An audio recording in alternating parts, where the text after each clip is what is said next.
In the quest for self-improvement and the pursuit of dreams, we often find ourselves caught in a paradox. A tug of war between effort and surrender, between ancient wisdom and modern challenges. What does it truly mean to live your dream life in a world that is constantly evolving, often contradicting itself in the advice it dispenses? Today, we delve deep into this question, unraveling a tapestry of philosophical insights that challenge conventional thinking and offer a new perspective on life's biggest pursuits. Let's begin with a concept that might seem counterintuitive at first, the idea of achieving everything you want by not trying too hard, commonly known as the backwards law. It sounds almost like a riddle, doesn't it? In a society that glorifies the hustle, the relentless pursuit of goals, and the glorification of busy as a badge of honor, the notion of achieving more by trying less is almost revolutionary. But there's profound wisdom here, a lesson about the nature of desire and the traps of relentless pursuit. It's about understanding that sometimes, in the relentless chase of what we want, we tighten the noose around the very happiness we seek. It's a dance of paradoxes where sometimes letting go brings everything we desire closer to us.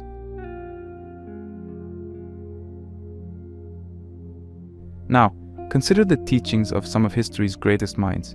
From the discipline and strategic brilliance of Musashi to the stoic wisdom of Aurelius and the profound insights of Nietzsche. What can we learn from these titans of thought, these superior men who have transcended time with their teachings? This isn't just about idolizing these figures, but extracting practical, timeless lessons that can be applied in our modern lives. It's about understanding that the path to greatness, to living a life of fulfillment and achievement, often requires us to look back and learn from those who walked before us. Their lives, their struggles, and their triumphs hold keys to unlocking aspects of our own journey. Moving forward, we will explore how Stoicism, an ancient philosophy that has regained immense popularity in our times, teaches us to conquer our dreams. The Stoic approach is not about suppression of emotions or a dispassionate existence. Rather, it's about harnessing our innate power to use reason, to control our reactions, and to align with our true purpose.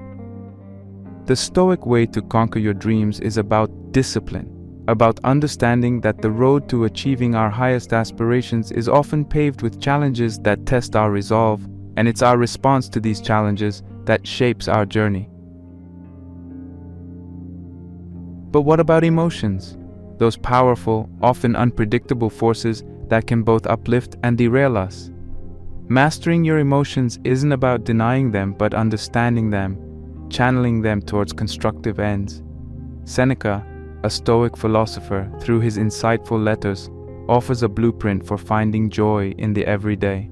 It's about the balance between accepting what we cannot change and working passionately towards what we can, all the while finding joy in the ordinary, in the moments that we often overlook in our quest for extraordinary achievements. As we weave through these themes, a picture emerges, a mosaic of ideas that collectively form a guide to living your dream life. It's not a singular path or a one-size-fits-all formula, but a multifaceted approach that acknowledges the complexities of human nature, the ever-changing demands of our world, and the timeless wisdom of those who've tread this earth before us. It's important to recognize that living your dream life isn't just about reaching a destination or ticking off goals. It's about the journey, the growth, the setbacks, the learning, and the triumphs. It's about finding harmony between striving and being, doing and reflecting, aspiring and appreciating. This philosophical guide is about equipping you with the mindset, the tools, and the wisdom to navigate this journey.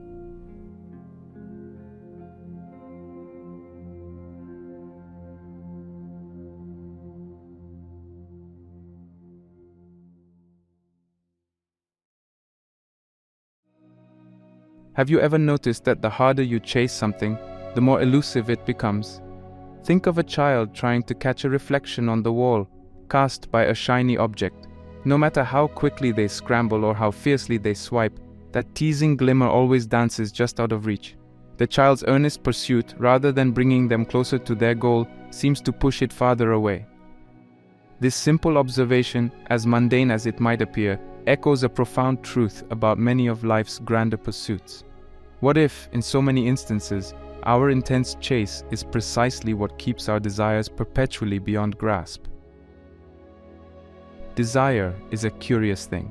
We're told from a young age to set our sights on a goal, pursue it with vigor, and never let go. Society praises the relentless pursuit of dreams, often highlighting the stories of individuals who sacrificed everything, who worked tirelessly, and who never took no for an answer. And while determination and perseverance are indeed noble traits, there's a hidden side to desire, a paradox that we seldom discuss. Imagine for a moment the breathtaking sight of a wild stallion roaming free on vast plains. Its power, beauty, and grace are palpable. A cowboy sees this magnificent creature and decides he must have it. He chases the stallion, tries to lasso it, corner it, even scare it into submission. But the more fervently he chases, the more the stallion evades, its freedom becoming even more pronounced in the face of captivity. If, however, the cowboy were to simply sit, observe, and appreciate the stallion from a distance, showing no intent to capture, the horse might just curiously approach him on its own. This is the essence of the backwards law, a philosophical concept suggesting that the more aggressively we pursue something, the more it tends to elude us.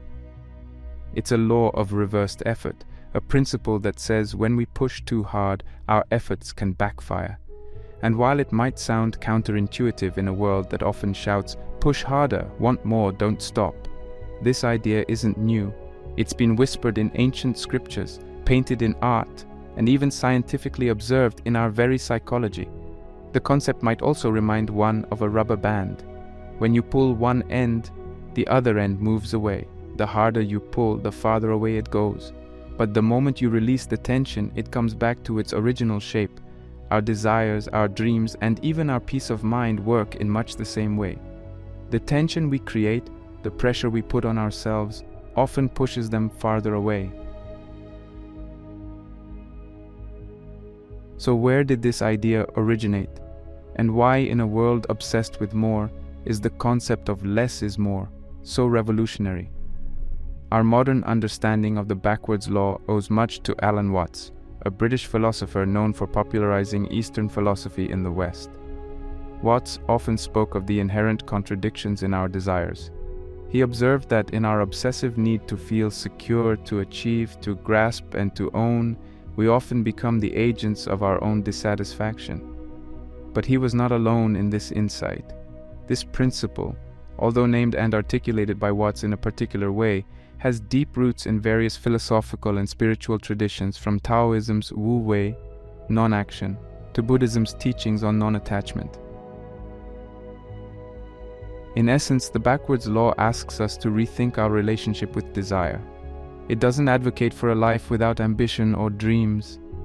Instead, it beckons us to pursue with awareness, with understanding, and most importantly, without the desperation that turns dreams into burdens. It's about realizing that sometimes the tightness of our grip is what causes things to slip through our fingers.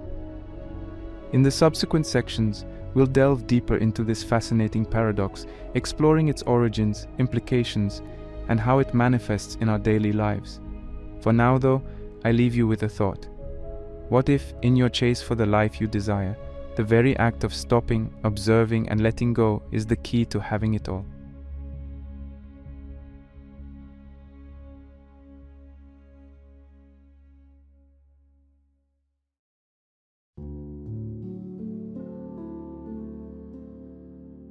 Delving into the annals of history, one finds the seeds of the backwards law scattered across different cultures and eras, each iteration offering its unique flavor yet strikingly congruent in essence. To truly grasp the depth of this concept, it's vital to travel back and understand its varied roots. Long before modern times, Eastern philosophies, particularly Taoism and Buddhism, emphasized the beauty of non-attachment and the art of letting things be. The Taoist concept of Wu Wei, literally translating to non-action or non-doing, advocates for a kind of effortless action, a flow that aligns with the natural order of things rather than against it. The idea isn't to be passive, but rather to engage with life in a manner that doesn't force outcomes. A river, for instance, doesn't strive or push, it simply flows, finding its path around obstacles and nourishing everything in its course.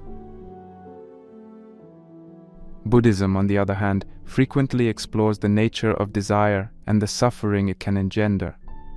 The Buddha himself taught that our attachments, our cravings for things to be different than they are, lie at the heart of our discontent.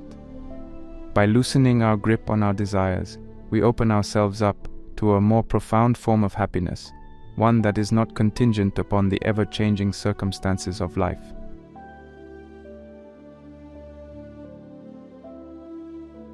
While these Eastern teachings are ancient, their resonance with the Western world was amplified in the 20th century, largely thanks to figures like Alan Watts. A British philosopher, writer, and speaker, Watts had a unique talent for translating complex Eastern ideologies into language that was deeply relatable to the Western mind.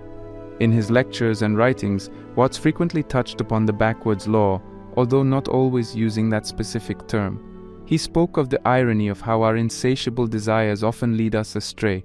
One of his most poignant observations was about the nature of music and dance. The point isn't to arrive at a particular note or step, but to enjoy each moment of the melody or movement. Life, in Watts's view, was no different. By constantly chasing a future goal or state, we miss the beauty of the now. So the Taoist trick says, simply live now and there will be no problems. That's the meaning of the Zen saying, when you are hungry, eat. When you are tired, sleep. When you walk, walk. When you sit, sit. Rinzai, the great Tang Dynasty master, said, in the practice of Buddhism, there is no place for using effort. Sleep when you're tired, move your bowels, eat when you're hungry. That's all. The ignorant will laugh at me, but the wise will understand.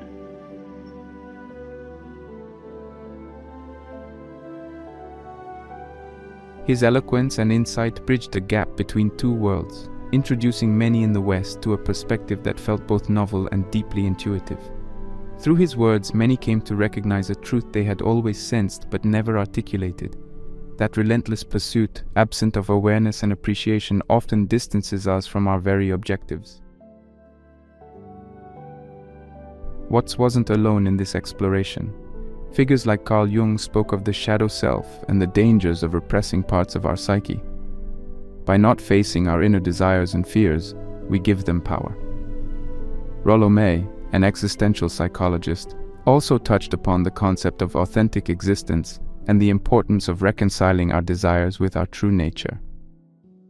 Additionally, Stoicism, an ancient Greco-Roman philosophy, emphasizes the value of accepting things we cannot change and focusing on cultivating our inner virtues. In this way, it echoes the sentiments of the backwards law, suggesting that inner tranquility comes not from external conquests, but from internal harmony. The Zen approach to non-attachment. Zen Buddhism, an evolution of Mahayana Buddhism, has always been about direct experience, often emphasizing the importance of the present moment. At the heart of Zen lies the concept of non-attachment. But what does this really mean? Non-attachment in Zen isn't about renouncing the world or avoiding emotions and desires. Instead, it's a profound understanding that our attachments, whether to ideas, possessions, outcomes, or even our own self-image, can cloud our perception and bind us to suffering. Take, for instance, the Zen art of archery. The archer doesn't aim to hit the target. Instead, they focus on the purity of the action, the draw of the bow, the release of the arrow. The outcome, hitting the target, is almost a byproduct of this pure, undistracted action. The archer is non-attached to the result. In this state of mind, there is no anxiety about success or failure, no tension. There is just the act of shooting the arrow. Zen teachings often use the metaphor of the sky and clouds. Our true nature, our Buddha nature, is likened to the vast, unchanging sky, while our thoughts, emotions, and attachments are like the transient clouds. By clinging to these clouds, we obscure the vastness and clarity of the sky. Non-attachment, then, is not about getting rid of the clouds, but recognizing them for what they are and not letting them dominate our view. Wu Wei, the Taoist principle of effortless action. If Zen is the art of seeing clearly through non-attachment, Taoism's Wu Wei is the art of living harmoniously by not forcing. Wu Wei is a foundational concept in Taoism, and its literal translation is non-action or non-doing. But this doesn't mean passivity or inaction. Rather, it's about action that is in alignment with the natural flow of things, action without unnecessary force. Consider water, a recurring symbol in Taoist texts. Water doesn't try to flow, it just flows. When it encounters a rock, it doesn't push against it, it simply flows around. And over time, this gentle, persistent flow can even shape and erode the hardest of stones. This is the power of Wu Wei. Lao Tzu, the legendary figure associated with the foundational Taoist text, the Tao Te Ching, says, "The Tao never does anything, yet through it all things are done." This is the essence of Wu Wei, being in alignment with the Tao, the natural way of things, so that our actions are not born out of conflict or resistance but arise naturally, effortlessly. This can be applied in everyday life as well. Think of a time when you tried to force a situation, pushing aggressively for an outcome. The result was likely tension, resistance, and perhaps even the opposite of what you desired. Now recall a moment when you acted with intuition, without overthinking, and everything just seemed to fall into place. That synchronicity, that harmony, is the spirit of Wu Wei. Zen's non-attachment and Taoism's Wu Wei, though born from different traditions, converge on a profound truth: that there is a way of being in the world, a mode of interaction, where we are neither slaves to our desires nor passive observers. It's a middle path where we engage fully yet without the heavy burdens of attachment, where we act not out of compulsion but out of alignment with a deeper, more harmonious flow. This wisdom, ancient yet timeless, offers a compass for those feeling adrift in the tumultuous seas of modern life, a reminder that sometimes the most profound actions arise from a place of stillness and surrender.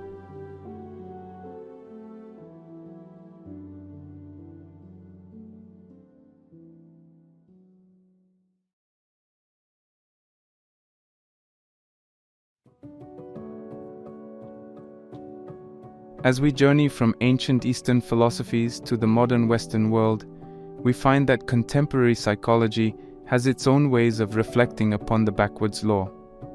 Grounded in research and empirical evidence, the science of the mind provides intriguing insights into the repercussions of overtrying and how it shapes our experience of the world. Almost everyone, at some point, has experienced the pressure of a high-stakes situation, delivering a public speech, playing in a crucial sports match, or taking a critical exam. In these moments, the weight of our own expectations can be overwhelming, and here lies the crux of performance anxiety. Performance anxiety stems from a fear of failure or judgment. The irony, however, is that this fear often compounds the very outcome we're trying to avoid. When we're too focused on performing perfectly, we divert valuable cognitive resources away from the task at hand. Our minds become preoccupied with potential mistakes or negative judgments, which can disrupt our concentration and flow. Studies have shown that high levels of anxiety can narrow our attention, making us hyper-aware of our actions and surroundings. While this heightened awareness might sound beneficial, it often leads to over-analysis, known colloquially as paralysis by analysis. For example, a pianist overly focused on each keystroke might stumble more than if they were absorbed in the melody's flow. In essence, when we try too hard to control every aspect of our performance, we set ourselves up for decreased efficiency and increased errors. It's a self-fulfilling prophecy. Our fear of making mistakes makes us more prone to them. The paradox of choice, abundance as a double-edged sword. In the modern era, we often equate more choices with greater freedom and satisfaction. Supermarkets boast aisles filled with myriad variations of a single product, streaming services offer thousands of shows at our fingertips, and dating apps present an endless array of potential partners. But does this abundance truly serve our well-being? Enter the paradox of choice, a term popularized by psychologist Barry Schwartz. His groundbreaking work suggests that while having choices is essential for autonomy and satisfaction, an overabundance can lead to the opposite. With too many options, decision-making becomes daunting. Each choice carries the weight of potential regret, making us question whether we're making the best decision. The sheer volume of possibilities can lead to analysis paralysis, where individuals feel overwhelmed and struggle to make any choice at all. Even after a choice is made, the abundance of alternatives can breed dissatisfaction. We become prone to constantly compare our choices with the unchosen options, wondering if we missed out on something better. This lingering doubt erodes the satisfaction derived from the decision, leading to a perpetual state of FOMO, fear of missing out. Additionally, in a world teeming with choices, personal responsibility for our decisions is heightened. When there are only a few options, it's easier to attribute dissatisfaction to external factors. But with countless alternatives, the onus of making the right choice falls squarely on our shoulders, amplifying feelings of regret or self-blame when outcomes aren't as expected. Drawing from both the depths of ancient wisdom and the rigor of modern psychology, we witness the dance between effort and surrender, choice and acceptance. Performance anxiety and the paradox of choice illuminate the pitfalls of over-trying, reinforcing the age-old wisdom that sometimes less truly is more. Whether it's navigating a high-pressure situation or wading through a sea of options, a measured step back, a moment of reflection, and an embrace of simplicity can be the very keys to clarity and contentment.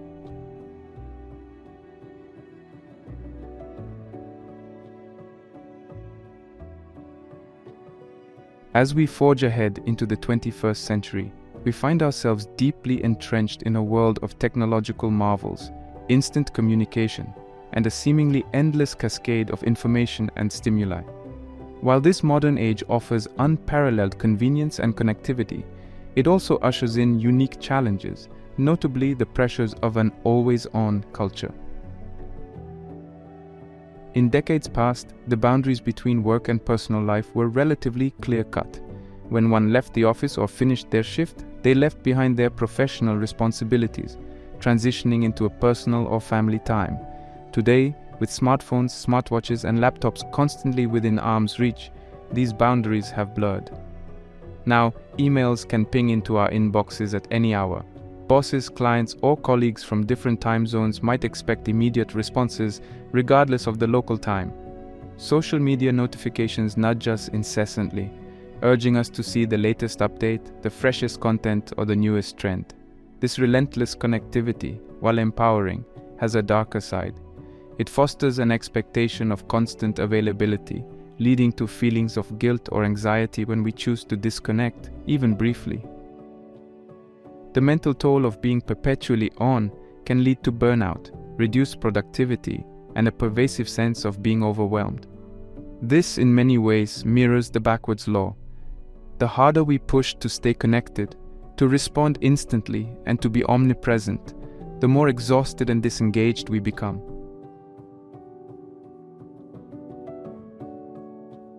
The stress of modern living. Beyond just the realm of work and communication, the pace of modern life has accelerated in nearly all facets. The rapidity of change, the vast array of choices in every domain, and the societal expectations of success have constructed a labyrinth of stressors. Consider the urban dweller's daily routine, a barrage of advertisements vying for attention, the cacophony of city sounds, the juggling of multiple tasks and commitments, and the ever-present pressure to keep up with peers, be it in terms of career success, lifestyle, or even leisure activities.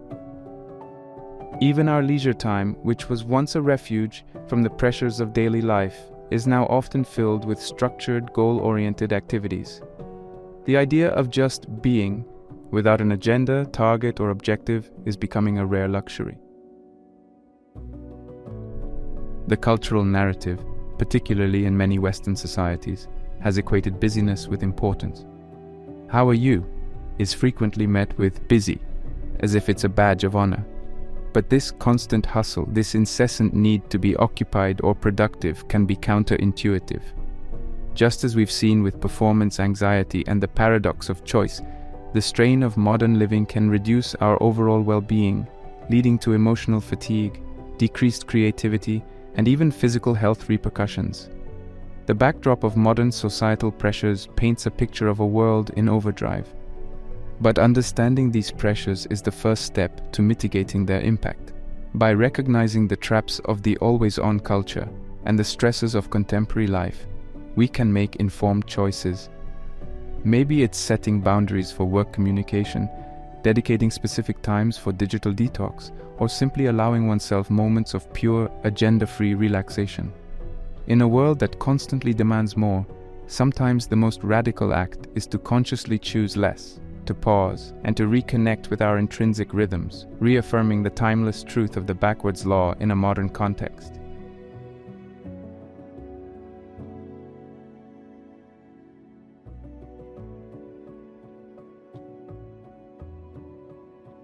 To truly grasp the depth and significance of the backwards law, we must venture beyond theoretical discussions and historical context, diving into the real, tangible stories of everyday lives.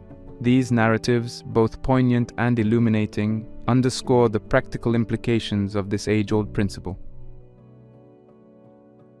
Sarah's pursuit of happiness. Sarah was a quintessential overachiever, always striving for more, better grades, a higher-paying job, a more luxurious lifestyle. On paper, she was the epitome of success. However, despite her achievements, contentment eluded her. It wasn't until she took a sabbatical, immersing herself in a small community in Bali, that she found what she was looking for. By immersing herself in a simpler way of life, without the incessant need to chase after more, she discovered a joy that had previously eluded her. The more she let go of her relentless pursuit, the closer she came to genuine happiness. Tom's obsession with control. Tom was a doting father, always involved in every facet of his children's lives. From monitoring their studies to orchestrating their extracurriculars, he believed he was paving the way for their success. However, as his children grew, they began to resent his over-involvement, craving space and autonomy. When Tom faced a health scare that forced him to step back, he witnessed his children flourish in unexpected ways. They took responsibility, showcased their creativity, and most importantly, felt empowered. The moment Tom loosened his grip, he saw them truly soar. The case of the overprepared presenter. Amanda, a seasoned marketing executive, was gearing up for the most significant presentation of her career. She prepared diligently, to the point of obsession. Every slide was scrutinized, every potential question anticipated. However, on the day, her over-preparation backfired. Her delivery came across as rehearsed and robotic, lacking the natural flair and spontaneity she was known for. In contrast, a colleague, Jake, who had prepared adequately but not obsessively, presented with a relaxed demeanor, adapting dynamically to the audience's reactions. His presentation was not flawless, but it was authentic, engaging, and resonated more effectively. Amanda's experience was a poignant reminder that there's a threshold beyond which additional preparation doesn't just offer diminishing returns, it can be counterproductive.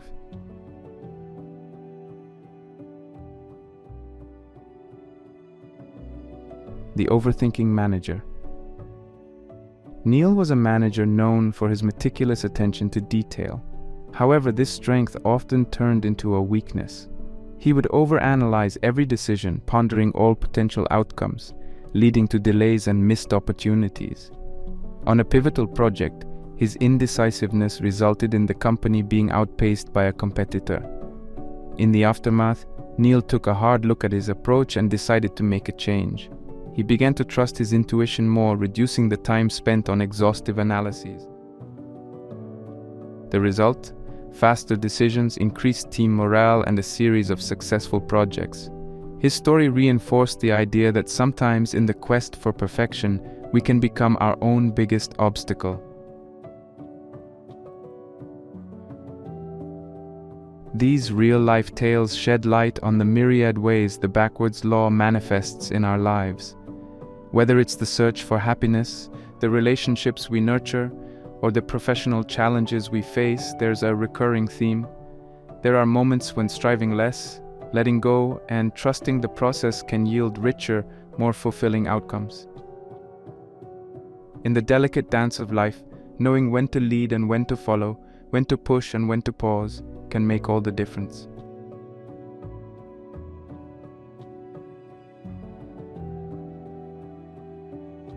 As we draw our exploration of the backwards law to a close, it's essential to carve out a moment of reflection.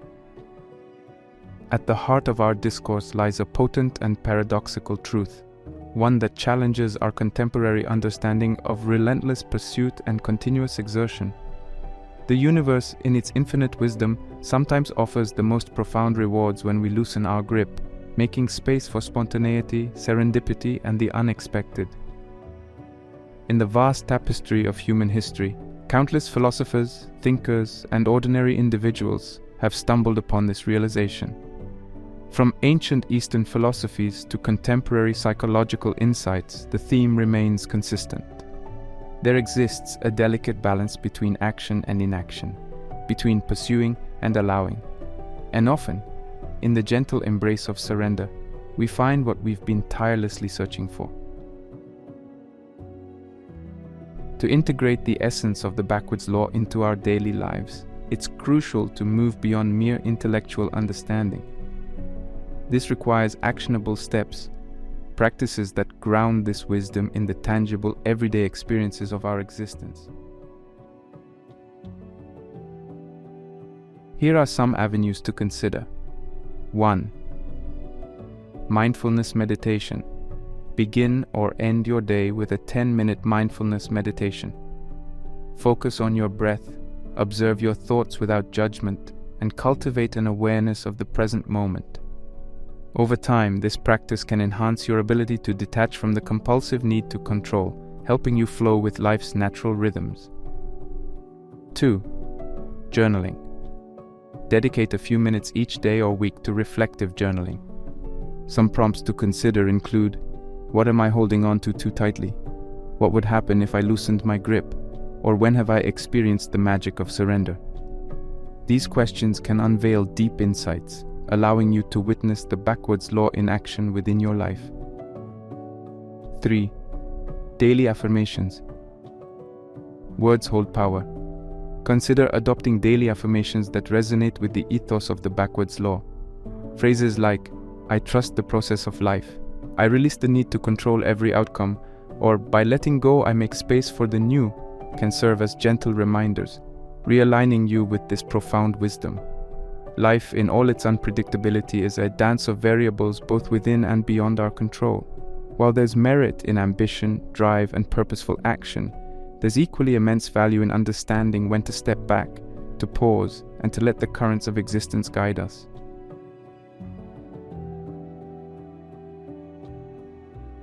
As we navigate the intricate maze of our journeys, let us remain anchored in this wisdom. May we recognize the moments when holding on too tightly becomes counterproductive, when our relentless pursuits cloud the beauty of the now, and when the act of surrender becomes the most potent form of action. In this delicate balance, let us discover the profound truth that sometimes, in the vast cosmos of existence, less truly is more, and in this less lies the expansive realm of infinite possibilities.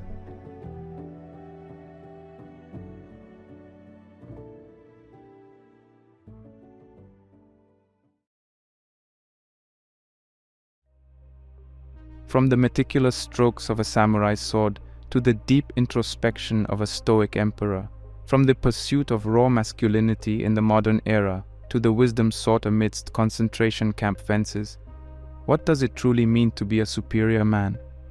Why has this quest consumed thinkers, warriors, and scholars from every corner of the world and every epoch of history? The universe has seen countless sunrises and sunsets, civilizations rise and fall, technologies evolve, and cultures transform. Yet, a singular, unyielding quest has echoed through the ages, threading itself through the fabric of history, culture, and individual pursuit: the quest to become a superior man. At first glance, one might assume this means physical prowess, the strength of Hercules, or the agility of a panther. While physicality is an aspect, the true essence of the superior man dives far deeper. It transcends cultures, eras, and personal ambitions. It melts the palpable with the ethereal, creating an archetype that is revered, respected, and most importantly, relatable. From ancient scrolls to digital blogs, the teachings of the world's greatest philosophers and authors give testament to humanity's unending journey of self-betterment. It is a journey not defined by the destination but by the steps taken, the hurdles overcome, and the insights gleaned. It's a story of mankind's unwavering resolve to rise above, not merely in stature or accomplishment, but in spirit and character. The concept of virtue, a moral excellence sought after by ancient Greeks, holds paramount significance in this quest. Aristotle famously mentioned, "We are what we repeatedly do." Excellence, then, is not an act but a habit. But this habit is not cultivated in isolation. It's a synthesis of reflection, understanding, and action. Virtue, after all, is more than a list of good deeds. It's a mindset, a way of being. Moreover, wisdom, a deep understanding and realization of people, things, events, or situations, has always been a cherished prize, often equated with the light that dispels the darkness of ignorance. From the mystics meditating in the Himalayas to the scholars debating in the Athenian agora, the quest for wisdom has been as varied as it has been relentless. But what truly is a superior man? Is it just a mosaic of virtues and wisdom? Perhaps, but it's also about how one wields these attributes. A superior man doesn't just possess knowledge, he applies it. He doesn't merely have virtues, he lives by them. He isn't just molded by experiences, he learns and grows from them. The beauty of this pursuit lies in its universality.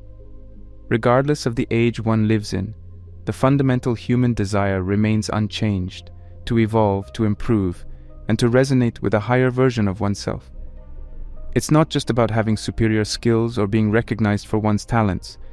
It's about character, carrying oneself with grace, facing challenges with resilience, and wielding power with humility. In the chapters of history, we'll find these superior men appearing as samurai warriors, Roman emperors, Renaissance thinkers, or even 20th century intellectuals. Their backgrounds might differ, their challenges distinct, but their core pursuit remains interconnected: to reach an elevated state of being, to understand oneself and the world profoundly, and to leave an indelible mark, not of conquests, but of character.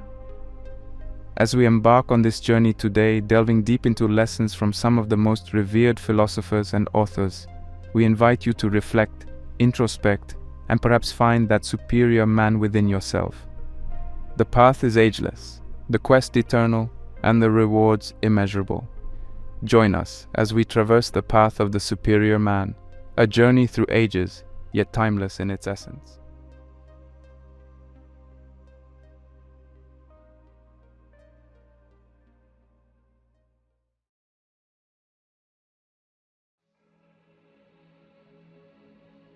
The rustic clang of steel against steel, the meticulous art of calligraphy, the gentle embrace of nature's solace, all these seemingly disparate elements come together in the life of one legendary figure, Miyamoto Musashi.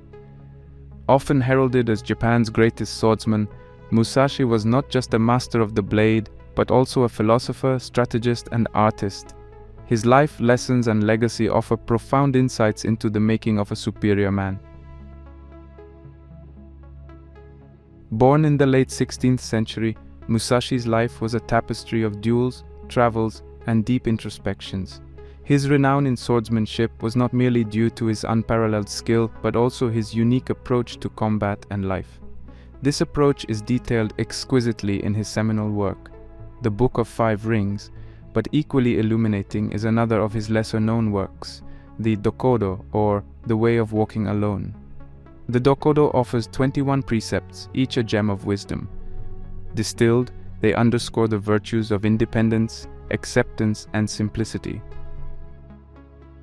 One such precept urges, "Do not seek pleasure for its own sake." In a world of fleeting joys, Musashi's words beckon us to rise above hedonism, to seek contentment not in externalities, but in the richness of our inner lives. Another admonishes, "Do not, under any circumstances, depend on a partial feeling." Here, Musashi emphasizes the importance of commitment, of seeing things through with unwavering focus and determination. These precepts, though written centuries ago, resonate with timeless relevance, reminding us of the path to genuine mastery and superiority. Musashi's life was the embodiment of discipline. For him, discipline wasn't a mere routine, it was a way of life. This discipline extended far beyond the battleground. Whether he was honing his skills with the blade, crafting a piece of art, or penning his philosophical musings, Musashi showcased an almost otherworldly level of focus and dedication. He believed in Kaizen, the principle of continuous improvement. It's not about reaching a destination, but about embracing the journey itself, constantly refining one's skills, character, and understanding. But what can we, in our modern era, learn from a samurai who walked the earth over 4 centuries ago? Perhaps it's the realization that true mastery, be it of a craft, an art, or life itself, demands more than just talent. It demands sacrifice, patience, and an insatiable hunger to learn. In today's world, where distractions are myriad and patience sparse, Musashi's teachings become even more critical. In an age of instant gratification, the path of discipline, focus, and relentless self-improvement seems almost revolutionary. One of the most profound takeaways from Musashi's legacy is his holistic approach to life. He wasn't just a warrior, he was a thinker, a creator, and a seeker. This integration of different facets of existence exemplifies the essence of a superior man. It's not about being the best in one's chosen field, but about harmonizing various aspects of life to reach a state of balance, fulfillment, and unparalleled excellence. The figure of Musashi standing alone, wielding 2 swords, encapsulates this balance, combining raw power with refined strategy, brute strength with mental acuity. For modern men navigating the complex terrains of today's world, this imagery serves as a potent reminder. A reminder that the journey to becoming a superior man necessitates the harmonizing of heart and mind, power and peace, combat and compassion. Musashi's parting words in the Dokodo are, "Never stray from the way." It's an exhortation, a clarion call to remain steadfast in our pursuit of excellence, to not be swayed by ephemeral distractions, and to continuously tread the path that aligns with our true purpose. The way might differ for each individual, but the principles remain consistent: discipline, focus, and an undying passion for mastery. As we glean insights from Musashi's life and teachings, we're reminded that the way of the superior man is neither easy nor straightforward. It's strewn with challenges, temptations, and trials.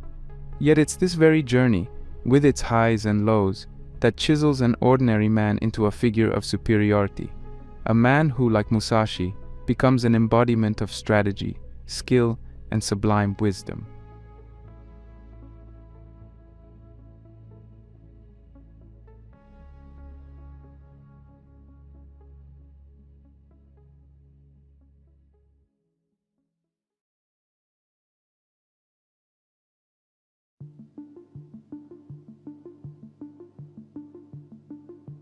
In the intricate dance of life where energies intertwine, there emerges a voice that resonates with many modern men, guiding them through the nuances of masculinity, purpose, and relational dynamics.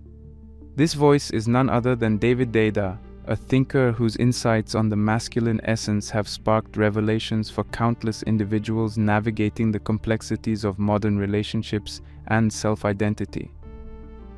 His magnum opus, The Way of the Superior Man, is not just a guidebook, but a reflection, a mirror held to society, urging men to tap into their deep, authentic masculine essence. But what is this essence? It's not the culturally conditioned aggression or dominance, but a core energy, a potent blend of direction, purpose, and integrity. It's the unwavering strength and presence that a man brings to every situation, not as a force of oppression, but as a beacon of stability and consciousness. Central to his philosophy is the idea that every individual, regardless of their gender, carries within them a blend of masculine and feminine energies. While both are essential and valuable, David's work particularly shines a light on the modern man's struggle to understand and channel his inherent masculine energy in a world that often misconstrues or misrepresents it. This energy finds its highest expression in the pursuit of a deeper purpose, a purpose that extends beyond mere personal gains or societal accolades. It's an inner calling, an unwavering commitment to a cause, an ideal, or a passion. Yet, intertwined with this quest for purpose are the intricate dynamics between men and women. He delves deep into the challenges and beauty of these dynamics, emphasizing the magnetic pull of polarity. He argues that the more strongly a man can root himself in his masculine essence, the more naturally he can attract and harmonize with the feminine energy. This isn't just about romantic relationships, it's a broader dance of energies that plays out in various facets of life. In The Way of the Superior Man, he discusses the pitfalls men often encounter, from losing themselves in their partnerships to sacrificing their deepest purpose for the illusion of safety. The superior man, in David's vision, does not shy away from challenge or discomfort. Instead, he leans into it, using the friction as a catalyst for growth, deepening his presence and sharpening his direction. It's a journey that demands vulnerability, authenticity, and a willingness to traverse the depths of one's psyche. Beyond just relational dynamics and personal purpose, his work touches the realm of the spiritual. He beckons men to not only explore the realms of ambition and relation, but to dive deep into the ocean of consciousness. This spiritual dimension is where the superior man finds his grounding, where he connects with the infinite, and where he derives the strength to navigate the ever-shifting sands of life. It's here that a man learns to be both a rock and water, firm in his convictions, yet fluid in his adaptability. In a world that often offers conflicting narratives on masculinity, he presents a vision that is both refreshing and deeply resonant. It's a vision that invites men to rise above superficiality, to pierce through societal constructs, and to discover and embody their authentic masculine core. Through this journey, what emerges is not just a man who understands his purpose and navigates relationships with clarity, but a superior man, one rooted in consciousness, integrity, and an unwavering commitment to growth. As we reflect on David Deida's insights, we are reminded that the path to becoming a superior man is not one of isolation, but of connection. Connection to oneself, to one's purpose, to others, and to the vast, intricate tapestry of life. It's a journey that demands courage, introspection, and a relentless pursuit of truth. And in this journey, as he so eloquently puts it, lies the way of the superior man.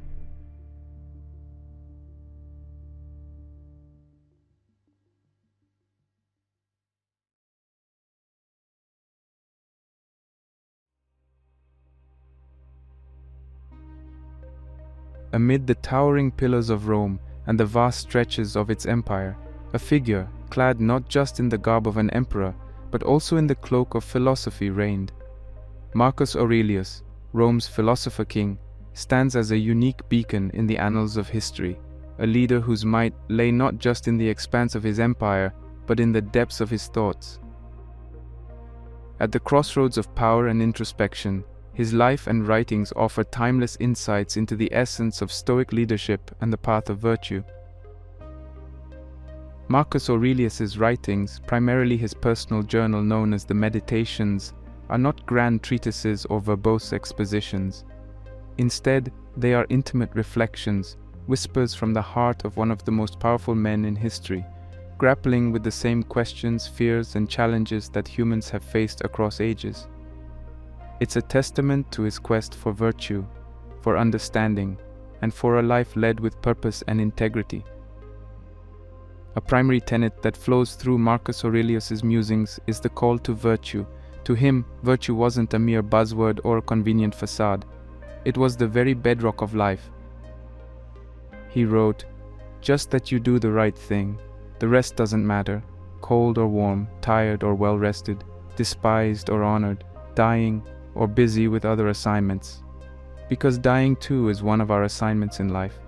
There as well, to do what needs doing. Look inward. Don't let the true nature of anything elude you." Such a simplification, coming from an emperor overseeing a vast and complex administrative machinery, is profound. It strips away the complexities of situations, reducing them to their essence, a moral choice where virtue stands as the guiding light.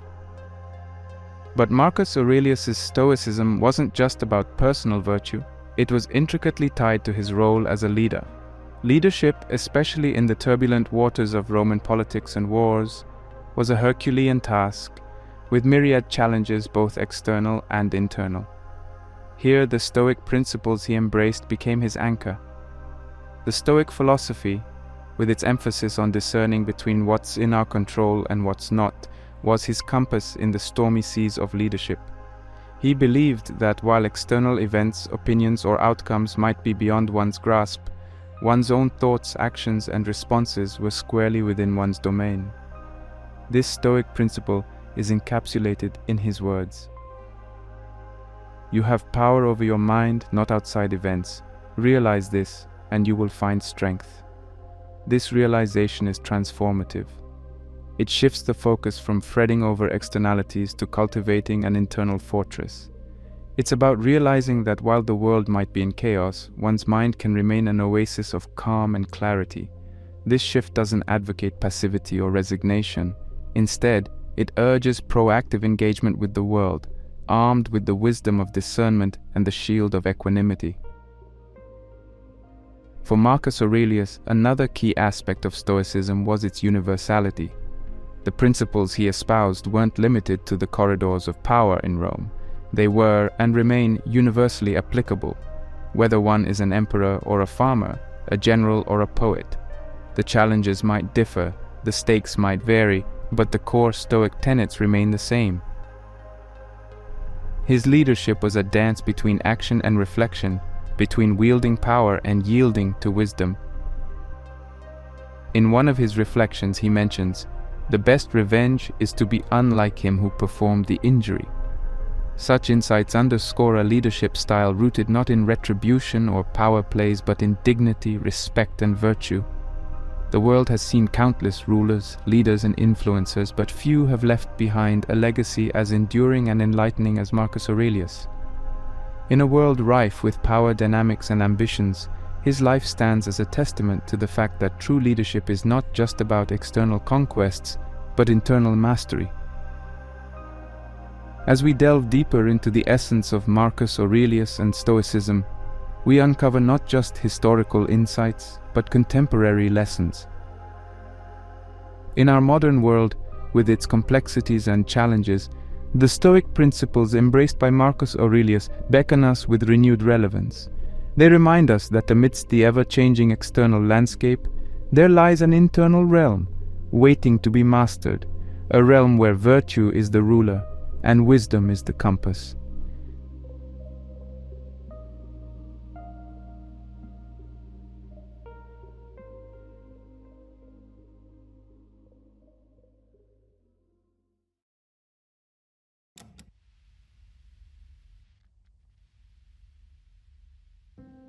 In the gilded corridors of ancient Rome, amidst the opulence and grandeur, a figure of paradox emerged, weaving a narrative that would echo through millennia. Lucius Seneca, statesman, playwright and one of the most prominent Stoic philosophers, stood at the intersection of wealth and wisdom, power and introspection.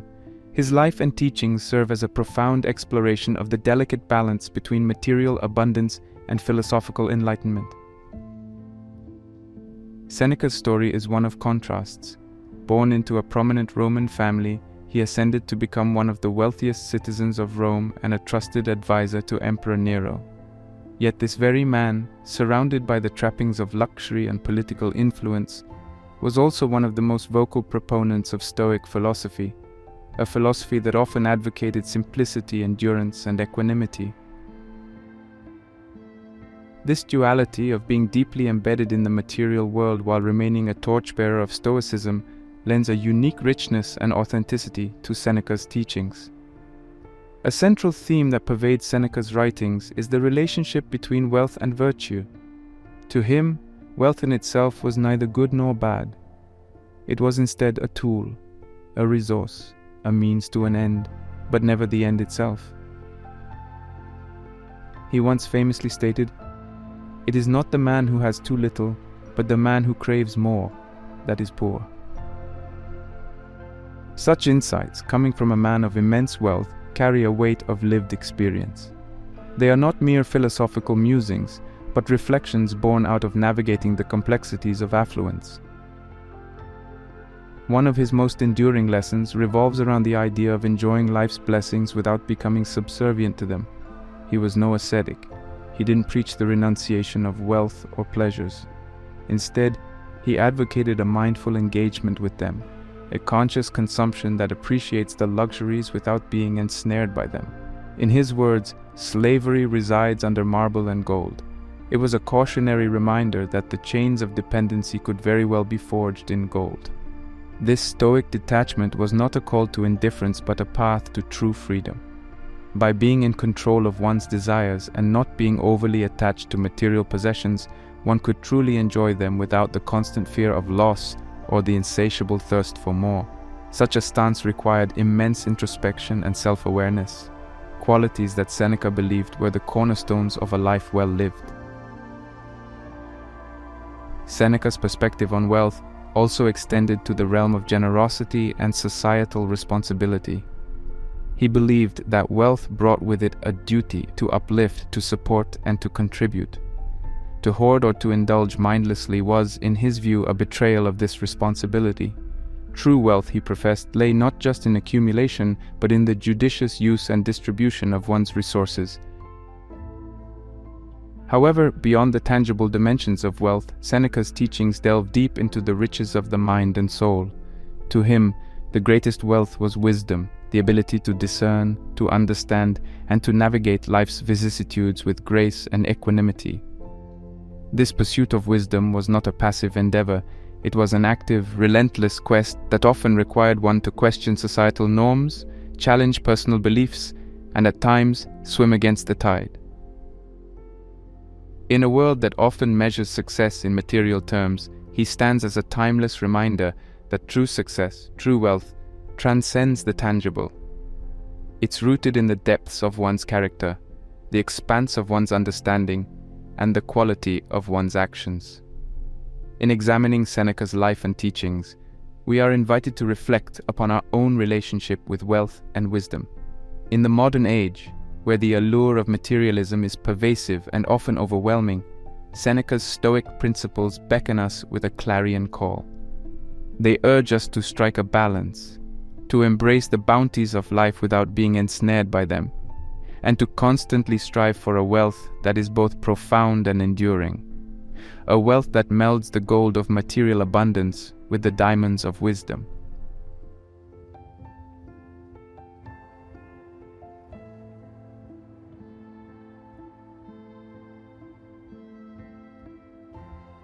The vast landscapes of philosophical thought are punctuated by towering figures, but few stand as challengingly and provocatively as Friedrich Nietzsche. With piercing insights and a rhetoric that both baffled and enthralled, Nietzsche carved a path that beckoned the brave and the audacious. At the heart of his philosophy lay a clarion call to humanity, to rise, to transcend, and to embrace the potential of the Übermensch. His world was one of transformation and upheaval. The old orders were crumbling, the comforting certainties of religion and tradition were being questioned, and humanity found itself on the precipice of existential uncertainty.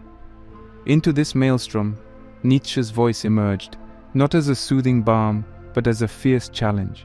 He saw a world ensnared by what he termed as slave morality, a set of values that stemmed from weakness and celebrated mediocrity. Against this backdrop, he envisioned the rise of new values, values that were not handed down by deities or societies but forged in the crucible of individual will and passion. God is dead, God remains dead, and we have killed him, he declared, encapsulating the profound shift in societal paradigms. But this wasn't a statement of despair. It was an invitation to humanity to step up and create new values, values that reflected the complexities and potentials of human existence. The onus was now on man to become the creator, the sculptor of his own destiny and values. Central to this transformative vision was the concept of the Übermensch, often translated as the overman or superman. But who or what was this Übermensch? Not a being of physical prowess or superficial superiority, but an individual who had transcended traditional values, societal norms, and the weight of existential nihilism. This Übermensch was a beacon of self-overcoming, a symbol of what humanity could aspire to in its highest form. For him, life's inherent struggles and challenges weren't barriers, they were catalysts. Each challenge, each tribulation was an opportunity for self-overcoming, for growth, for metamorphosis. Just as the alchemical process transforms lead into gold, he believed that confronting and embracing life's challenges had the power to elevate an individual, molding them into a superior version of themselves. But this journey towards becoming the Übermensch was not a smooth ascent. It was a path fraught with perils and uncertainties. It required the individual to embrace the will to power, to confront their deepest fears, to shatter their self-imposed limitations, and to continually strive for a higher state of being. It was about recognizing that life was not about seeking comfort or avoiding pain, but about growth, evolution, and transcendence. The struggles then were not mere hurdles, but vital components of the journey. He proclaimed, "What does not kill me makes me stronger." In this declaration lies the essence of his philosophy. It's a celebration of resilience, of courage, and of an unyielding drive to rise above the mundane. In a world that often seeks safety, his philosophy is a resounding gong, urging us to not just face challenges, but to relish them. For in each challenge lies the seed of transformation, an opportunity to inch closer to the Übermensch's ideal. It's a call to break free from the chains of conventional morality and societal expectations, to chart one's own course and to embrace the glorious uncertainty of existence. As we delve into Nietzsche's profound insights, we are reminded of the immense potential that lies within each of us, the potential to redefine ourselves, to shape our destinies, and to rise above the ordinary. The path of the Übermensch is not reserved for the select few. It beckons to each one of us, urging us to challenge, to question, and to transcend. In the dance of existence, where challenges and triumphs ebb and flow, Nietzsche's philosophy stands as a timeless testament to humanity's indomitable spirit. It's an invitation to look beyond the horizon, to dream audaciously, and to stride forth with the heart of a lion, ever eager, ever hungry, ever seeking the heights of the Übermensch.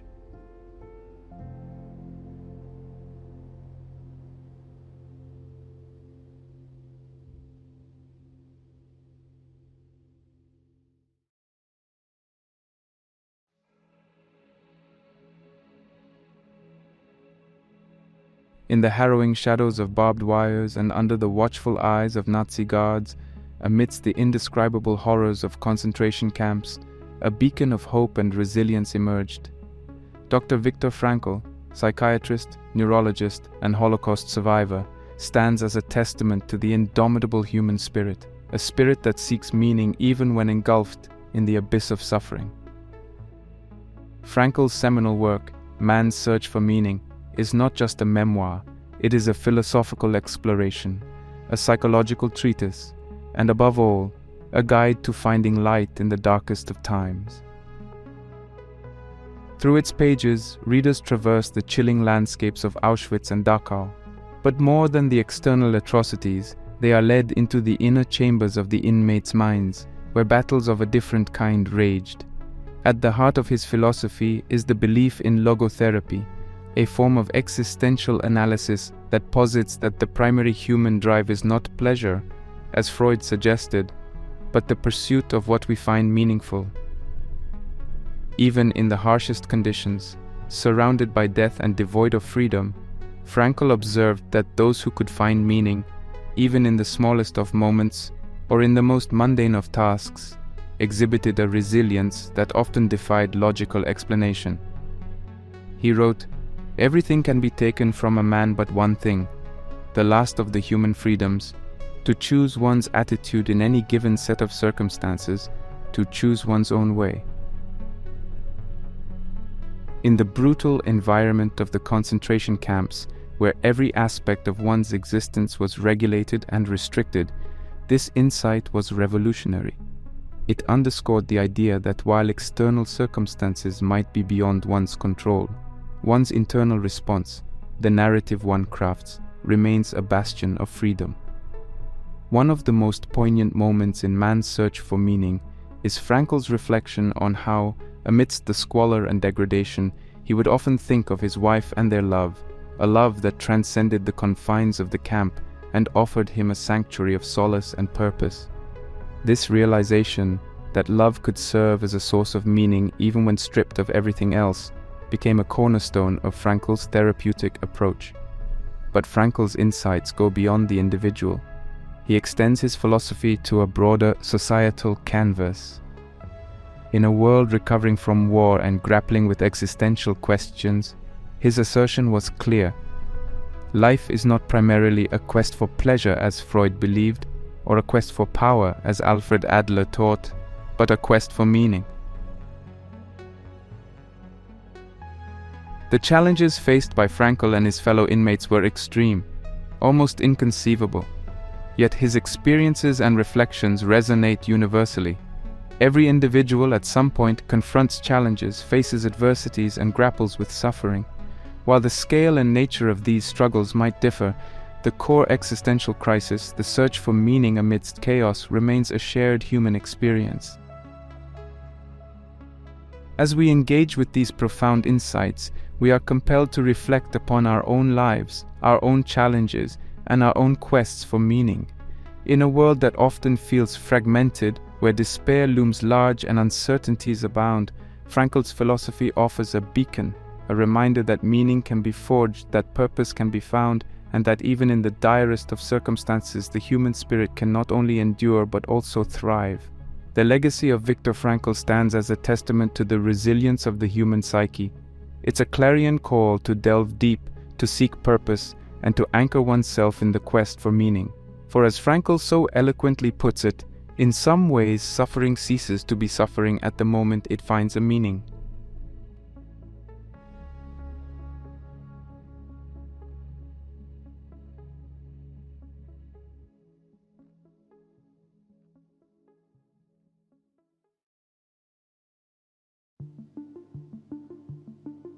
In the intricate tapestry of the human psyche, where dreams intermingle with reality and where archetypes dance with conscious thoughts, the profound insights of Carl Gustav Jung find their canvas.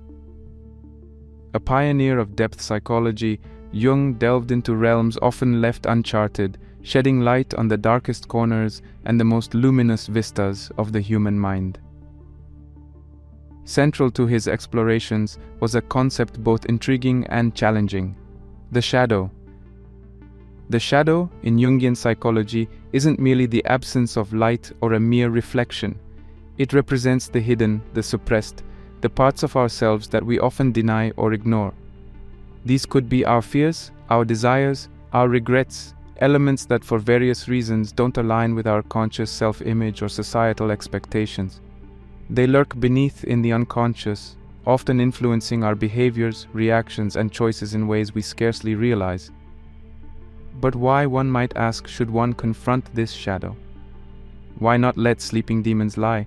To this he offers a profound insight. By recognizing, confronting, and integrating the shadow, one embarks on a journey towards self-realization, towards individuation. This process of individuation is not about achieving perfection or an idealized state, but about embracing and integrating the myriad facets of oneself, achieving a harmonious wholeness. He believed that confronting the shadow was neither easy nor straightforward. It required introspection, courage, and often a descent into the depths of one's psyche, a personal night-sea journey. Yet this confrontation was crucial. As he stated, one does not become enlightened by imagining figures of light, but by making the darkness conscious.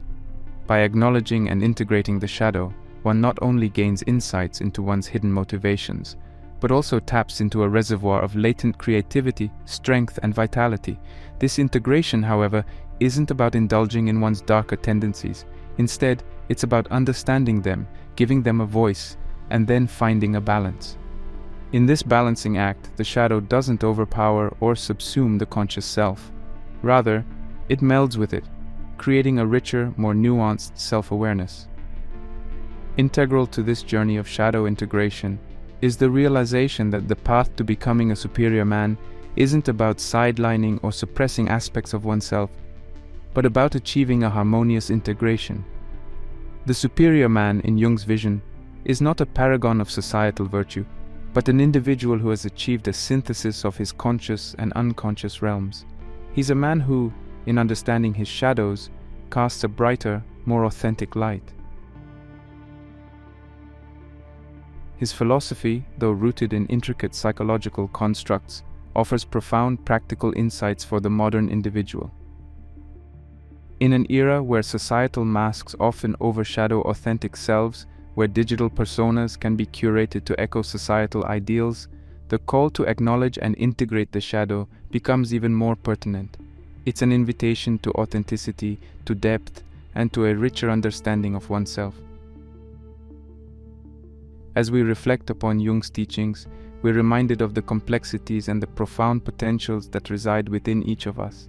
The shadows, though challenging, are not adversaries. They are gateways to deeper understanding, greater authenticity, and a more holistic sense of self.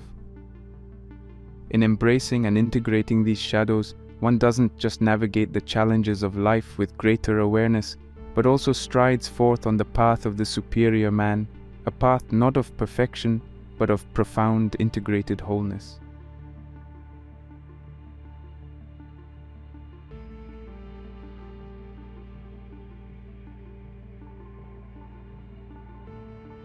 In the turbulent aftermath of World War II, as the world tried to piece together its fragmented psyche, a voice emerged from the ruins, articulating the profound dissonance and disillusionment of an era.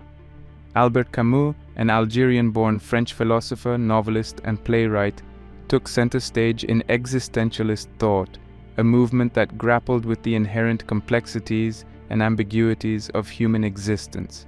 And yet, Camus, with his distinct perspective and fierce independence, often resisted the label of existentialist, forging his unique philosophical path centered around the idea of the absurd.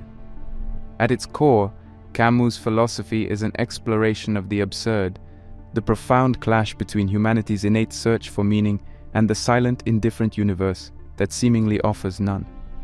It's a confrontation with the vast, unknowable cosmos, where our cries for purpose are met with silence, our search for clarity faced with enigma. There is only one really serious philosophical problem, Camus wrote, and that is suicide. This stark assertion wasn't a nod to nihilism, but a profound inquiry. In a world that seems devoid of inherent meaning, is life still worth living? Camus' essay, The Myth of Sisyphus, serves as a symbolic exploration of this very conundrum. In the ancient Greek tale, Sisyphus is condemned by the gods to push a boulder up a hill for all eternity, only to watch it roll back down each time he nears the summit. To many, this might seem the ultimate depiction of futility. Yet Camus saw in Sisyphus a hero, a rebel. In that moment, when Sisyphus descends the hill to begin his task anew, Camus envisioned a man who, despite the seeming pointlessness of his task, embraces it with passion, defiance, and consciousness. It's in this repetitive act, in the conscious confrontation with the absurd, that Sisyphus finds his freedom and, paradoxically, his happiness. Yet, Camus's exploration of the absurd didn't end with Sisyphus. In his novel, The Stranger, he crafts the story of Meursault, a man who, after an act of senseless violence, confronts the irrationality of life and the indifference of the universe.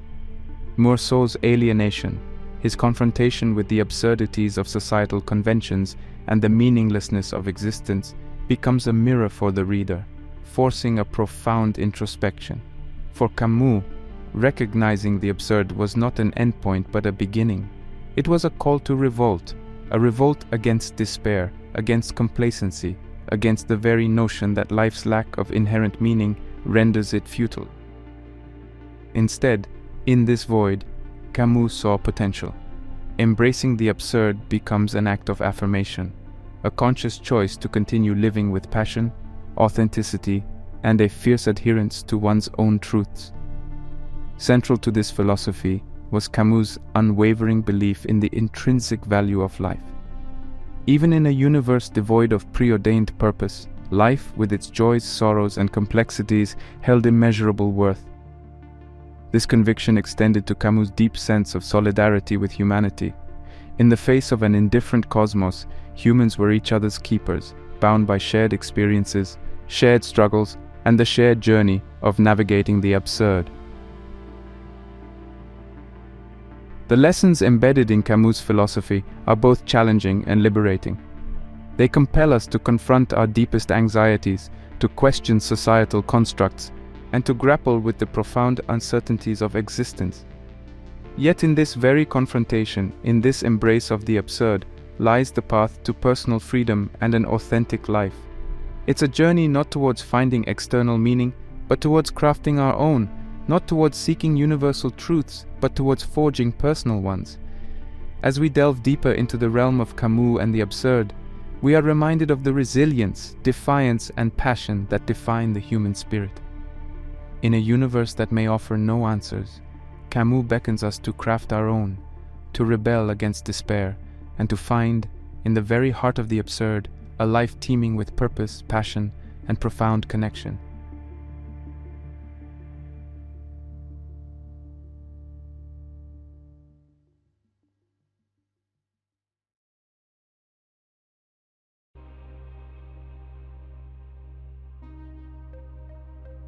As we've journeyed through the realms of philosophy, threading the paths laid by luminaries like Musashi, Aurelius, Seneca, Nietzsche, Frankl, Jung, and Camus, we've been privy to a wealth of insights that beckon the spirit to ascend to the realm of the superior man. Yet, philosophical enlightenment without pragmatic implementation remains but a flickering beacon in the vast expanse of life.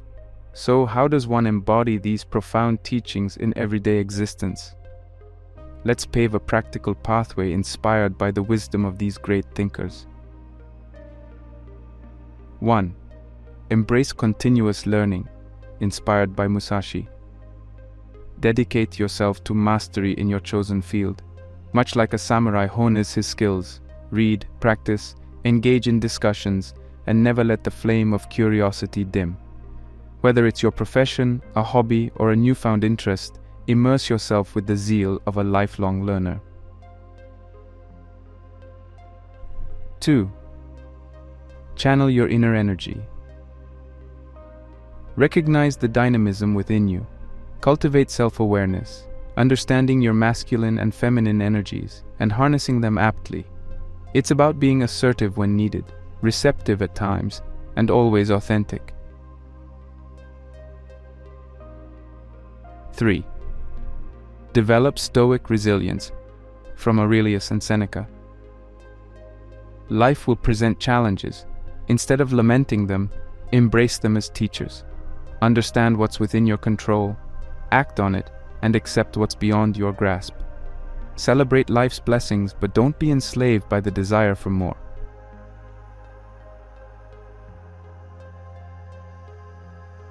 4. Confront your shadow, guided by Jung. Engage in introspection. Recognize the aspects of yourself that you've suppressed or denied. Accept them, integrate them, and in doing so, attain a harmonious wholeness. 5. Carve your own path. In a world teeming with voices dictating norms and values, have the courage to listen to your own. While appreciating collective wisdom, don't be shackled by conformity. Trust your intuition and tread your unique path. 6. Seek meaning, even in adversity, from Frankl. Life can be unpredictable, even cruel.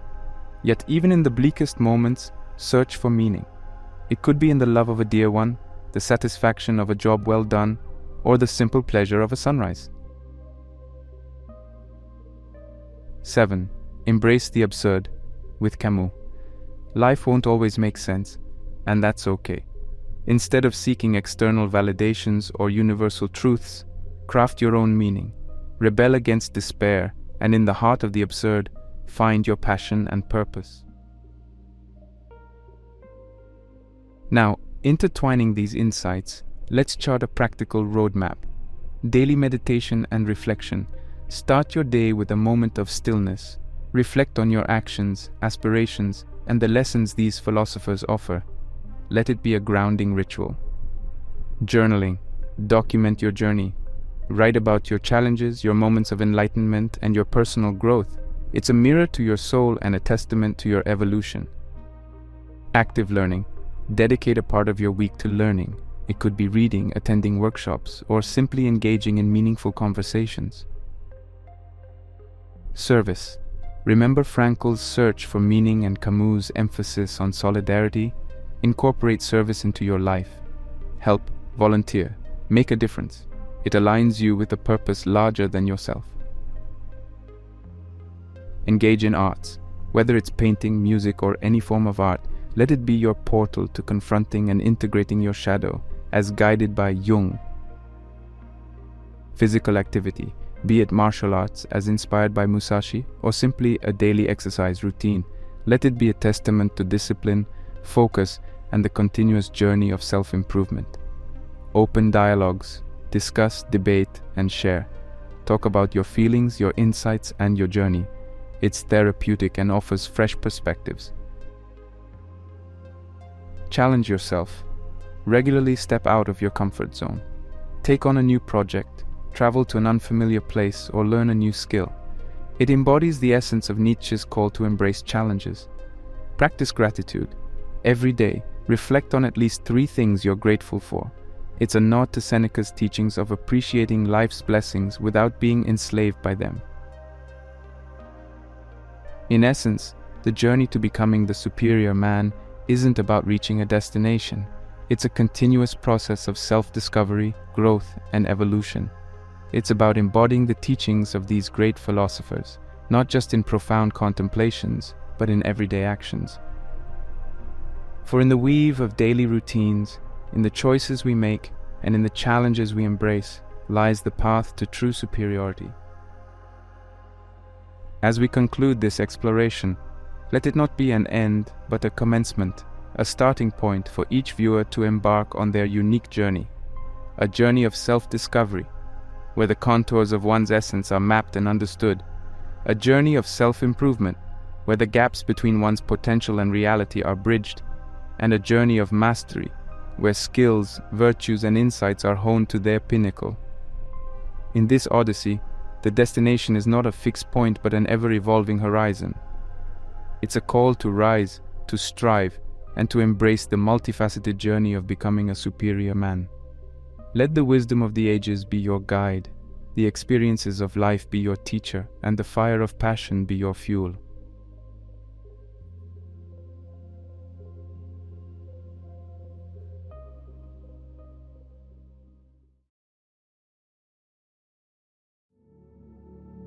In a world bustling with endless distractions and fleeting pleasures, how does one stay committed to their true aspirations? How do you navigate through the chaos, keep your eyes on the prize, and not just chase your dreams, but conquer them? The ancient philosophy of Stoicism, with its profound principles, might just hold the key to unlocking that indomitable spirit within you. A spirit that is not swayed by external circumstances, but remains steadfast in the pursuit of what truly matters. In today's fast-paced world, setting and pursuing personal goals can often feel like sailing against a storm. The waters of modern life are turbulent, filled with distractions, disappointments, and detours that can easily veer us off course. It's easy to feel lost, to get discouraged, or to lose sight of the shore we're aiming for. Now imagine having a compass, a set of timeless principles that can guide you through these rough waters towards the fulfillment of your dreams. This compass is Stoicism, a philosophy that dates back to ancient Greece and Rome, yet holds profound relevance in our lives today. It teaches us not just how to live a life of virtue and wisdom, but also how to turn our lofty dreams into achievable realities. At its heart, this ancient philosophy proposes that while we may not have control over the events that happen to us, we do have control over how we respond to them. This is encapsulated in the Stoic principle of the dichotomy of control. Stoicism also emphasizes living in accordance with nature, pursuing virtue, and developing an inner fortress of tranquility against external chaos. The principles of Stoicism, wisdom, courage, justice, and temperance, provide a sturdy foundation upon which we can build our goals and dreams. These are not mere words, but powerful tools that equip us to face the realities of life head-on while staying committed to our personal and professional aspirations. As we venture into the realms of goal setting, pursuit, and achievement through a Stoic lens, we'll unveil a road less traveled, yet profoundly effective. A road that empowers us to conquer our dreams, not by changing the world around us, but by mastering the world within us.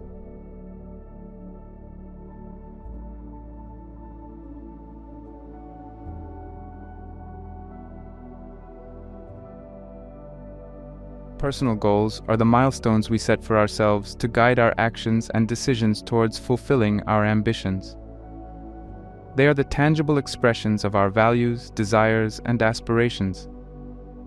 Whether it's achieving a particular career milestone, improving personal relationships, or developing a new skill, personal goals are the stepping stones to our envisioned future.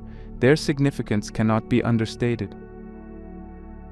They are the driving force that propels us forward, providing a sense of direction and purpose.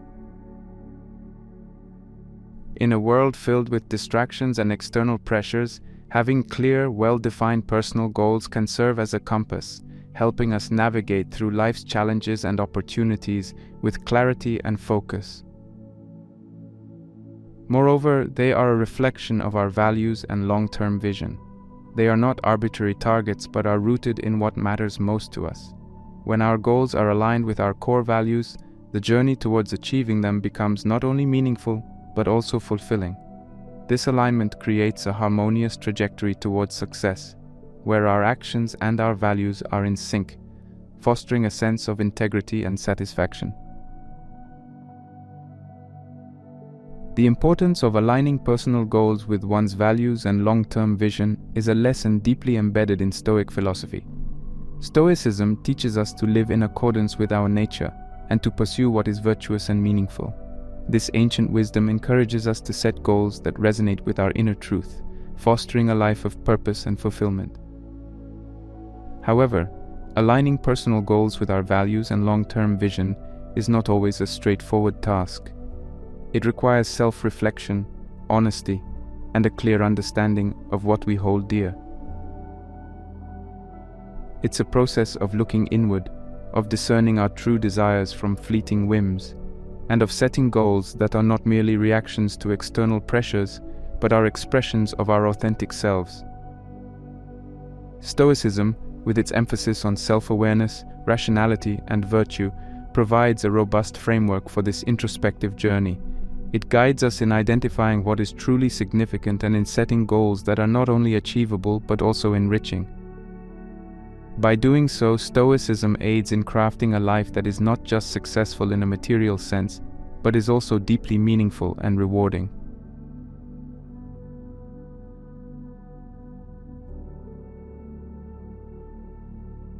The concept of SMART goals is a practical framework to ensure that the goals we set are specific, measurable, achievable, relevant, and time-bound. This methodology aligns well with Stoic philosophy, which encourages clarity of purpose, realistic assessment, and focused action. 1. Specific. Stoicism teaches us to have a clear understanding and focus. When setting goals, being specific means defining what you want to achieve in clear, precise terms. For instance, instead of setting a vague goal like, I want to read more, a specific goal would be, I want to read 1 book per month. 2. Measurable. A measurable goal has tangible indicators of progress and success. Stoicism values rational assessment, and by setting measurable goals, you can track your progress logically. For example, if your goal is to improve your fitness, having a measurable goal like, I will walk 10,000 steps per day, allows you to track your progress accurately. 3. Achievable. Stoicism's dichotomy of control emphasizes focusing on actions within our control. When setting goals, ensure they are achievable with your current resources and circumstances. Stretch goals can motivate, but unrealistic goals can lead to disappointment and demotivation. 4. Relevant. Stoicism encourages living in accordance with our nature and values. Ensure your goals are relevant to your long-term vision and resonate with your values. This alignment fosters a sense of purpose and satisfaction as you work towards your goals. 5. Time-bound. Setting a time frame creates a sense of urgency and promotes accountability. Stoicism values disciplined action, and setting time-bound goals encourages this discipline. For instance, instead of merely wanting to learn a new language, set a goal to reach a conversational level in 6 months. Furthermore, Stoicism advocates for a mindful approach to goal setting. Reflect on why you're setting each goal and what achieving this goal will contribute to your life. Engage in regular self-reflection to assess your progress. Adjust your strategies and stay aligned with your values and long-term vision. By integrating Stoic philosophy with the SMART goals framework, we create a powerful synergy that fosters purposeful, realistic, and effective goal setting. As we progress through the journey of achieving our personal and professional goals, this holistic approach equips us with the mindset and tools necessary for meaningful success.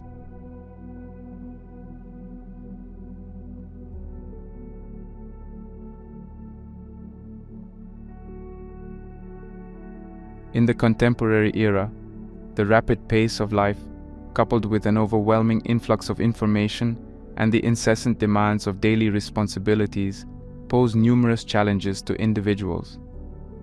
One of the paramount hurdles is the pervasive stress and anxiety that encircle both personal and professional spheres. These modern-day stressors often act as significant deterrents in the pursuit and achievement of personal goals. The incessant race against time, the struggle to balance personal and professional lives, and the societal pressures to conform and succeed all contribute to a milieu of stress and anxiety. Moreover, the modern ethos of constant achievement often leads to an insatiable desire for more, creating a perpetual cycle of setting goals and chasing them, often without a deeper understanding or alignment with one's core values and long-term vision. This relentless pursuit can lead to burnout, dissatisfaction, and a sense of emptiness despite achieving the set goals. Amidst these modern challenges, Stoicism emerges as a beacon of solace and wisdom. This ancient philosophy, with its emphasis on self-control, acceptance, and the pursuit of virtue, provides a sturdy framework for individuals navigating the tumultuous waters of modern life. Stoicism teaches us the essence of focusing on what is within our control and accepting what is not. This Stoic principle, known as the dichotomy of control, is immensely relevant in today's world, where individuals often find themselves stressed over outcomes beyond their control. By understanding and applying this principle, individuals can learn to channel their energy and efforts towards actions that truly matter, thereby reducing stress and enhancing the likelihood of achieving meaningful goals. Furthermore, Stoicism encourages individuals to live in accordance with their nature and to pursue virtue in their actions. This aligns well with the modern-day emphasis on authenticity and values-driven actions, guiding individuals to set and pursue goals that resonate with their core values and long-term vision. This alignment not only enhances the sense of purpose and satisfaction in the journey towards goal achievement, but also cultivates a sense of fulfillment and enduring success. The Stoic practice of reflective journaling, for instance, can be a potent tool for modern individuals to regularly align their actions with their goals and values, ensuring a coherent and purpose-driven pursuit of goals. Stoicism, with its rational and pragmatic approach to life's challenges, also fosters resilience.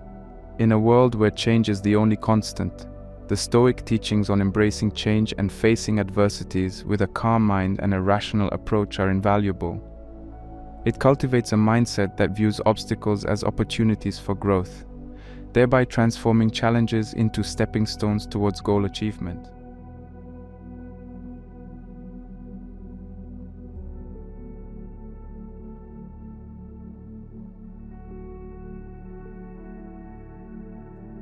Embarking on the journey towards achieving personal or professional goals is seldom a smooth sail. It is often dotted with unforeseen challenges and setbacks that demand a fortified mindset to navigate through. Stoicism, with its grounding principles and rational approach, offers a robust mindset that can significantly augment the journey of goal pursuit. Let's delve into two pivotal traits nurtured by a Stoic mindset: resilience and persistence. Resilience, the ability to bounce back from adversities, is a hallmark of this philosophy. It teaches us to view challenges not as misfortunes, but as opportunities to grow and improve. It encourages embracing adversities as a part of the natural order of life, thus fostering a mindset that is undeterred by failures and setbacks. The Stoic practice of negative visualization, for instance, prepares the mind for potential challenges. By contemplating possible adversities, one not only diminishes the fear of the unknown, but also equips oneself with a proactive plan to overcome them. This forward-thinking approach cultivates a resilient mindset that remains steadfast in the face of challenges, making the path of goal pursuit more manageable and less daunting. Moreover, it encourages a detachment from external outcomes while focusing on personal effort and moral virtue. This perspective instills a sense of inner tranquility amidst external tumult, enabling individuals to remain resilient even when faced with unfavorable circumstances. Resilience, as fostered by Stoicism, is about holding a balanced perspective that keeps one grounded through the highs and lows of the goal pursuit journey.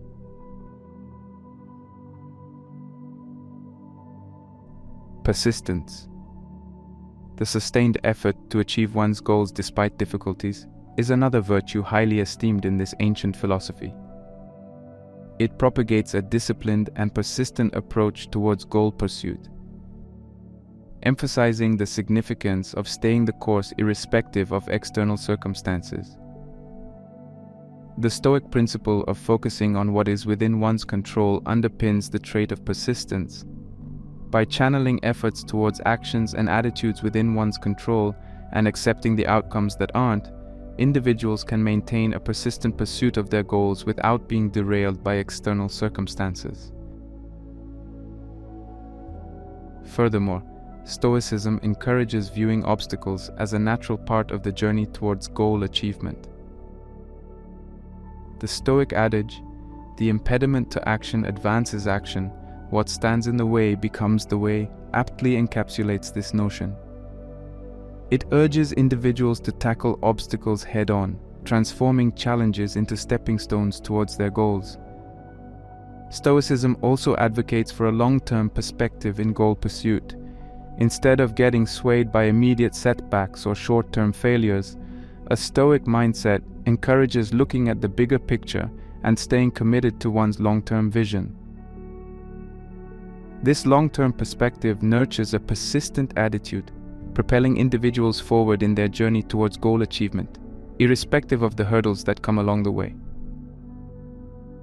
Through resilience and persistence, a Stoic mindset equips individuals with the mental fortitude and disciplined approach necessary for successful goal pursuit. These traits, deeply ingrained in Stoic philosophy, are invaluable in fostering a conducive mental environment for navigating the inevitable challenges and staying committed to one's goals, thereby significantly augmenting the likelihood of achieving the envisioned success.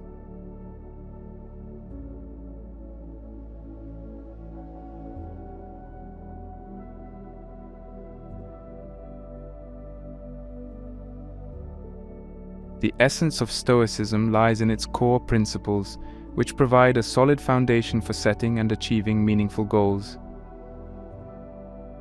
Among these, virtue and wisdom stand out as pivotal cornerstones in the process of goal setting. Virtue, according to Stoic philosophy, encapsulates moral excellence and righteousness. It's the pursuit of a good and meaningful life through ethical actions and decisions. Virtue is the compass by which Stoics navigate the course of life, ensuring that every choice aligns with moral goodness and contributes to the betterment of oneself and society at large.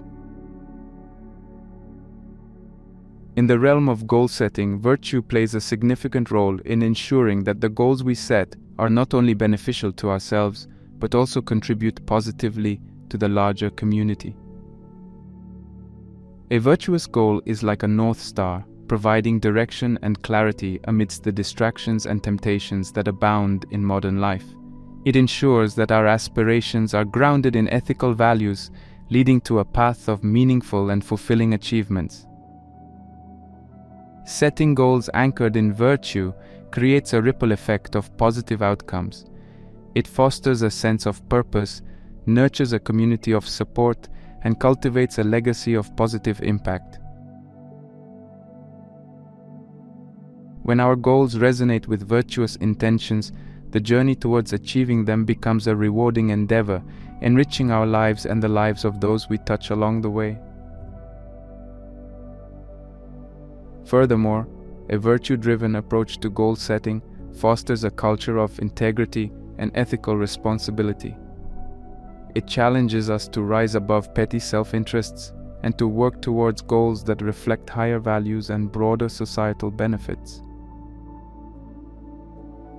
In a world where success is often measured by material acquisitions, a virtue-centric approach to goal setting is a refreshing and much-needed paradigm shift.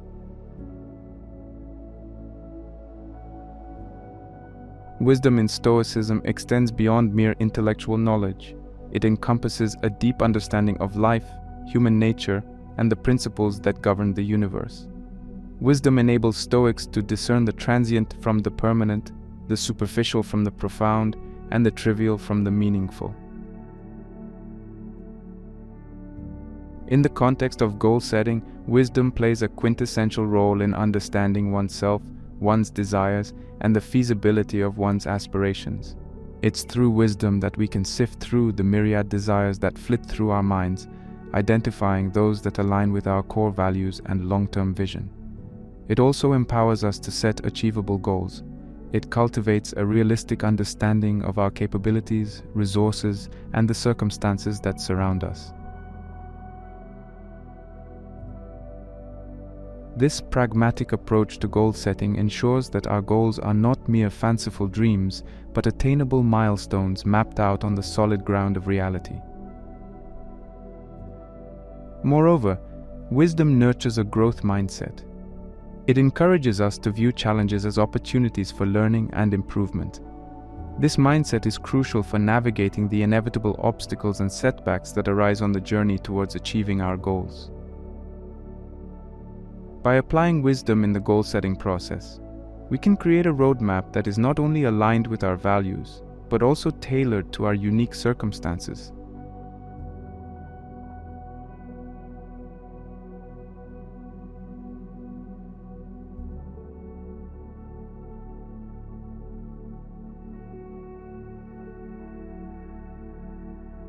Stoicism is not merely a theoretical philosophy, but a practical guide for living a meaningful life. It offers several actionable practices that can significantly aid in the pursuit and achievement of personal and professional goals.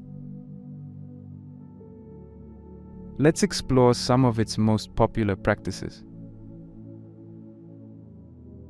Negative visualization is a potent Stoic practice that encourages individuals to envision the worst-case scenarios related to their goals or life situations. By mentally exploring the potential challenges and adversities, one prepares the mind to face these hurdles with resilience and calmness. The practice of negative visualization serves multiple purposes. Firstly, it cultivates a mindset of preparedness.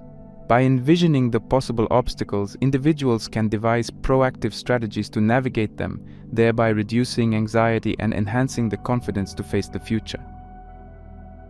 Secondly, it instills a sense of gratitude for the present circumstances, creating a positive mental framework that fosters contentment and reduces the fear of loss or failure.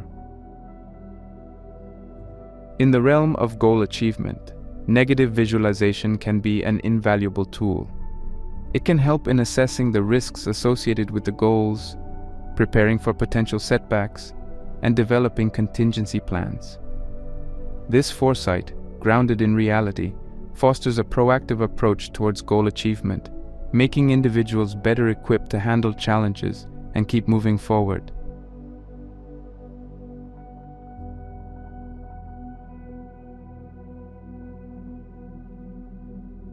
Memento mori, Latin for "remember that you will die," is a profound Stoic practice that encourages individuals to reflect on the impermanence of life. This meditation serves as a poignant reminder of the finite nature of our existence, urging individuals to make the most of the present moment. In the context of goal achievement, the meditation on death can serve as a powerful motivator. The awareness of life's impermanence can ignite a sense of urgency to take action towards one's goals, fostering a proactive and engaged approach towards goal pursuit. It challenges individuals to rise above complacency, to seize the opportunities at hand, and to work diligently towards achieving their aspirations. Furthermore, the meditation on death cultivates a perspective that values the essence of time and the importance of meaningful actions.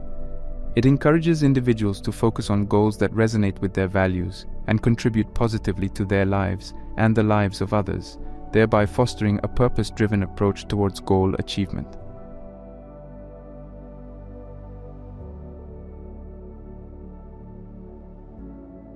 Preferential indifference is a Stoic concept that encourages individuals to have preferences while remaining indifferent to things outside of their control.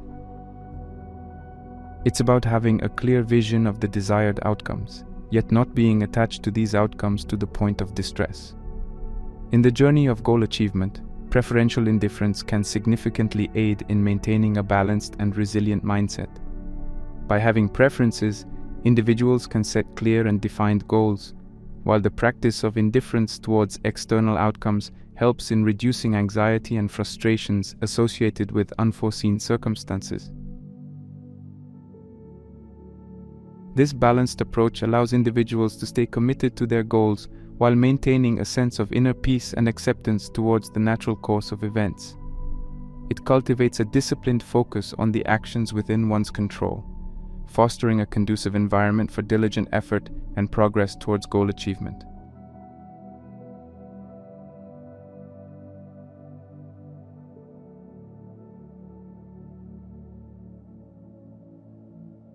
Voluntary discomfort is a Stoic practice that involves deliberately exposing oneself to uncomfortable situations to build mental resilience.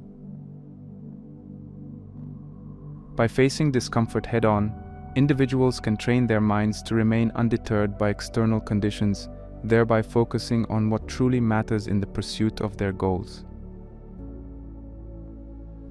The practice of voluntary discomfort can take various forms. It could be as simple as taking a cold shower, fasting for a day, or foregoing certain luxuries. The objective is to condition the mind to be content with less and to be resilient in the face of discomfort. In the context of goal achievement, embracing voluntary discomfort can have profound implications. It can help individuals break free from the shackles of comfort zones, thereby fostering growth and progress towards their goals. Moreover, it cultivates a mindset that is focused on the essence of the goals rather than being swayed by transient discomforts or challenges. Voluntary discomfort also nurtures a disciplined approach towards goal pursuit.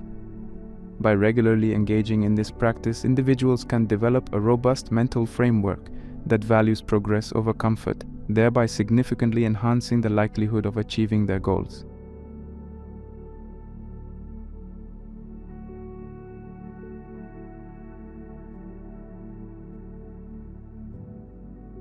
Gratitude is a powerful practice that involves acknowledging and appreciating the positive aspects of life.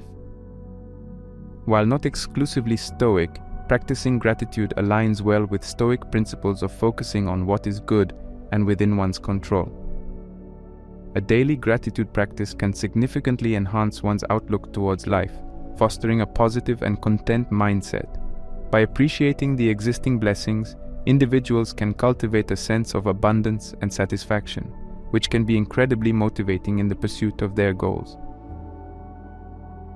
Moreover, gratitude helps in maintaining a balanced perspective, especially during challenging times. By focusing on the positive, individuals can navigate through adversities with a hopeful and optimistic attitude, which is crucial for staying motivated towards goal achievement. Maintaining a positive and motivated mindset is paramount. A daily gratitude practice can significantly contribute to nurturing this mindset, providing a fertile mental environment for diligent effort and progress towards achieving one's goals. Additionally, gratitude fosters a sense of fulfillment and happiness, which can significantly enhance the overall experience of pursuing and achieving goals. It reminds individuals of the broader picture, encouraging a values-driven and meaningful approach towards goal achievement.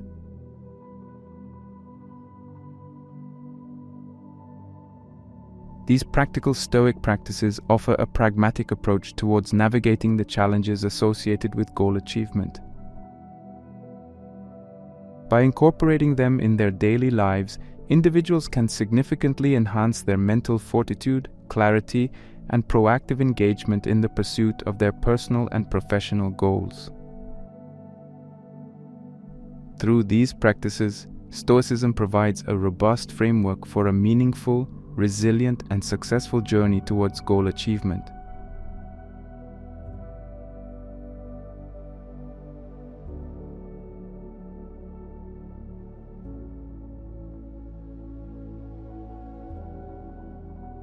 The pathway towards achieving personal or professional goals is often laden with various obstacles that test our resilience, patience, and determination. Stoicism, with its rational and pragmatic approach, offers invaluable insights into overcoming these obstacles in a constructive and beneficial manner. Let's explore the Stoic practices of acceptance and learning from obstacles. Acceptance is a central tenet of Stoic philosophy. It encourages individuals to discern between what is within their control and what is not, advocating for the acceptance of the latter. This principle, known as the dichotomy of control, provides a solid foundation for dealing with failures and obstacles stoically. In the face of obstacles, the practice of acceptance facilitates a balanced emotional response. Instead of getting ensnared in frustration or despair, individuals can maintain a calm and rational mindset, focusing on constructive responses to the situation at hand. Acceptance doesn't signify passivity or resignation, but a mature acknowledgement of reality. It cultivates a mental environment conducive to proactive problem-solving and constructive action. By accepting the presence of obstacles and the inherent uncertainties of life, individuals can channel their energy and efforts towards actions that propel them forward towards their goals. Furthermore, acceptance nurtures resilience and mental fortitude, essential traits for navigating the unpredictable journey of goal achievement.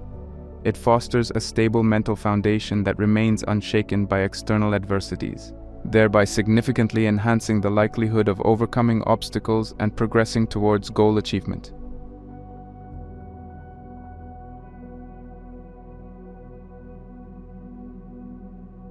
Learning from obstacles. The adage from Seneca, "Difficulties strengthen the mind as labor does the body," encapsulates the Stoic perspective of viewing obstacles as opportunities for mental and personal growth. Every challenge encountered on the path towards goal achievement has the potential to sharpen our problem-solving skills, enhance our resilience, and provide valuable insights that can be applied to overcome future hurdles. Obstacles often bring forth unforeseen circumstances that demand a level of creativity and innovation in devising solutions. They challenge our existing methodologies and encourage us to think outside the box.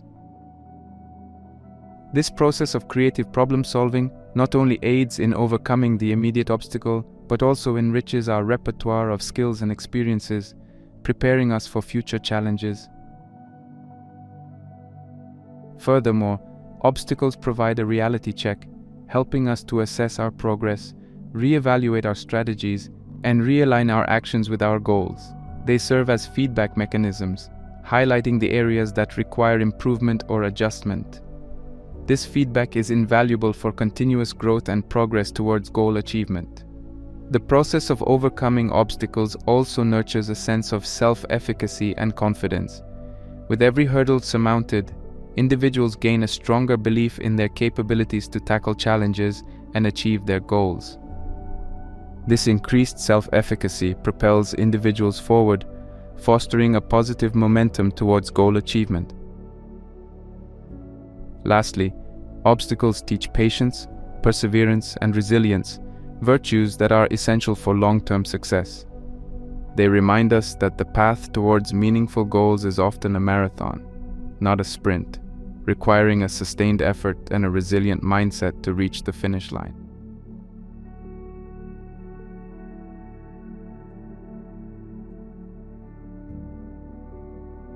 Lessons from famous Stoics on goal setting and pursuit. Gleaning insights from the teachings of famous Stoics can significantly enrich our understanding and approach towards goal setting and pursuit. Their timeless wisdom provides a robust framework for navigating the intricacies of personal and professional aspirations. Let's delve into some lessons and quotes from renowned Stoics. We cannot choose our external circumstances, but we can always choose how we respond to them. Epictetus's sage advice pushes us to understand the fundamental difference between what is within our control and what is not. In the context of goal achievement, this distinction becomes paramount. Goals often entail both internal and external factors. While we may have control over our efforts, actions, and attitudes, external circumstances such as market conditions, other people's actions, or unforeseen events may also impact our goals. By embracing the dichotomy of control, individuals can create a realistic roadmap towards their goals. It encourages a focus on personal effort, perseverance, and adaptability, while also fostering acceptance and peace with external circumstances that may not always align with our desires. This perspective can significantly reduce anxiety and maintain motivation as individuals learn to value their efforts and the progress made, regardless of external outcomes.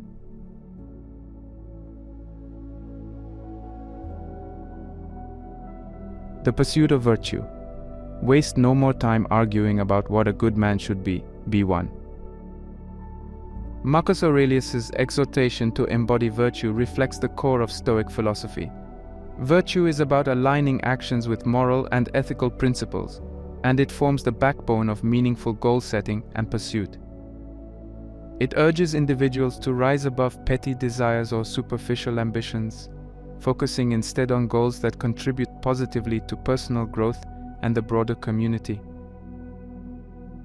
In chasing goals, the alignment with virtue ensures that the journey is as enriching as the destination. It fosters a deep sense of fulfillment and moral satisfaction, which can be incredibly motivating and rewarding. Moreover, a virtue-aligned approach to goal setting encourages authenticity, integrity, and a long-term vision, traits that are invaluable for meaningful and enduring success. Resilience in the face of adversity. A gem cannot be polished without friction, nor a man perfected without trials. Seneca's metaphor of polishing a gem through friction eloquently illustrates the essence of resilience. The path towards goal achievement is seldom smooth. It is the adversities faced and overcome that refine our character, just as friction polishes a gem. Resilience is about facing challenges head-on, learning from them, and using them as stepping stones towards goal achievement. It fosters a growth mindset where obstacles are viewed as opportunities for personal and professional development. Moreover, resilience cultivates a sense of self-efficacy, the belief in one's ability to overcome challenges and achieve desired goals. In facing adversities, individuals hone their problem-solving skills, emotional intelligence, and perseverance, all of which are crucial for success in any endeavor. The practice of resilience, as advocated by Seneca, transforms the journey towards goal achievement into a fulfilling and enriching experience, laden with growth, learning, and eventual success.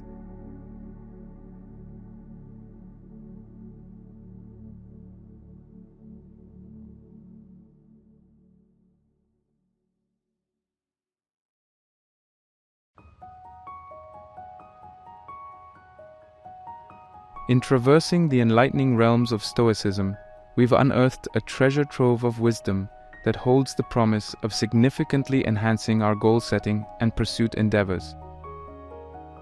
From embracing the dichotomy of control as expounded by Epictetus, which teaches us to focus on our actions and responses amidst the unpredictable terrain of external circumstances, to the pursuit of virtue as championed by Marcus Aurelius, urging us to align our goals with moral excellence and a broader vision of contributing positively to the world around us. The Stoic ethos of resilience in the face of adversity, eloquently illustrated through Seneca's metaphor, reveals the beauty of facing challenges head-on, transforming adversities into crucibles of growth and stepping stones towards our aspirations. Moreover, the practical Stoic practices of negative visualization, meditation on death, memento mori, preferential indifference, voluntary discomfort, and practicing gratitude offer actionable pathways to cultivate a robust mental framework and a disciplined, virtue-aligned approach towards our goals.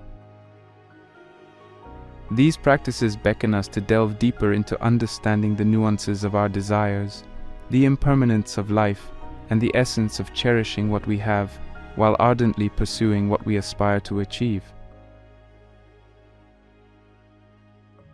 As we stand at the cusp of venturing into our personal and professional goal pursuits, the timeless teachings of Stoicism offer a guiding light, illuminating the path with principles of virtue, wisdom, resilience, and acceptance.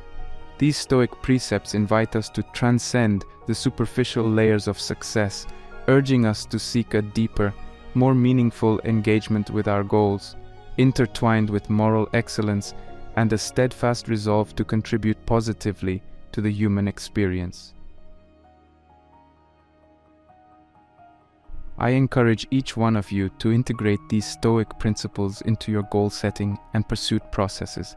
Let the wisdom of Stoicism infuse your journey towards your aspirations with a profound sense of purpose, resilience, and a boundless zest for continuous learning and growth. As you embark on this enriching endeavor, may the Stoic philosophy be your companion, enlightening your path with timeless wisdom and unwavering moral fortitude.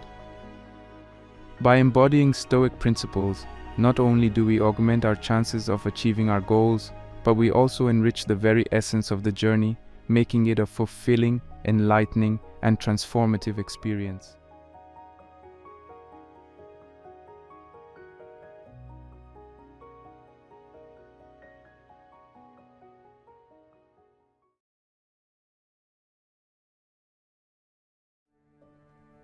Have you ever been on an emotional roller coaster, your mood swinging from the peak of exhilaration to the depths of despair, all in the blink of an eye? What if I told you there's a way off that ride, a path to mastering your emotions and discovering authentic joy? What if this ancient wisdom, laid out by a Roman philosopher almost 2,000 years ago, could radically alter your perspective on life right now? Stick around, because we're diving into Seneca's lesser-known letters that hold the secrets to mastering your emotions and finding joy in the everyday. If you've been with us for the first part of this series on Seneca's transformative letters, you already know that these documents are more than just ink on paper. They are the whispers of wisdom that have transcended time and space, crossing the millennia to arrive in our digital age. The first video was a journey through 7 of Seneca's most impactful letters, dealing with themes like resilience, personal growth, and human relationships. We talked about becoming invincible, not in the sense of some superhero power, but as a state of mind that equips you to navigate life's challenges with grace and wisdom. In today's video, we're pivoting slightly but significantly. We're focusing on the themes of emotional mastery and the quest for genuine everyday joy. Now you might be thinking, emotions, joy? That's the stuff of self-help books and motivational speakers, not ancient philosophy. But bear with me. Seneca's approach to these universally relevant topics is not only unique, but stunningly applicable, even in the 21st century. So why emotional mastery? Well, if you think about it, emotions pretty much run the show. They dictate how you respond to life's challenges, how you interact with other people, and even how you view yourself. The Stoic philosophy, epitomized by Seneca, provides practical tools for mastering these capricious elements of our human experience. And in doing so, Stoicism opens the door to a more enduring internal form of joy, untouched by external circumstances. And about joy, a term we often throw around loosely. What do we mean? We're not talking about transient happiness that comes from external validation or material possession. We're talking about an internal, deeply rooted joy that serves as a stable foundation for a fulfilling life. We're talking about the kind of joy that doesn't flutter away when things go awry. The kind of joy that even Seneca, a man who lived through political exile and faced execution, could tap into and express in his profound letters. In today's video, we will dissect 5 specific letters where Seneca lays bare his secrets on controlling our emotional selves and finding that elusive, persistent joy. He tackles this grand endeavor from various angles, from the merits of philosophical reflection as a source of joy, to the importance of self-control, moderation, and courage. By the end of this video, we will have built a comprehensive roadmap informed by Seneca to master our emotional landscape and draw joy from the well of everyday life. You might be wondering, are Seneca's letters the ultimate handbook for life? Well, they are a part of a mosaic of wisdom traditions that have enriched human history. However, the unique appeal of these letters lies in their balance of philosophical depth and practical advice. Seneca doesn't just offer grand theories, he boils them down to actionable steps that each one of us can implement starting today. So get comfortable, grab your notepad or your tablet, and prepare for another deep dive into the Stoic wisdom of Seneca. This isn't just a foray into ancient history, it's a quest for a timeless way of living. It's a promise that even amidst the chaos and uncertainty that life often throws our way, we can find grounding, resilience, and yes, joy.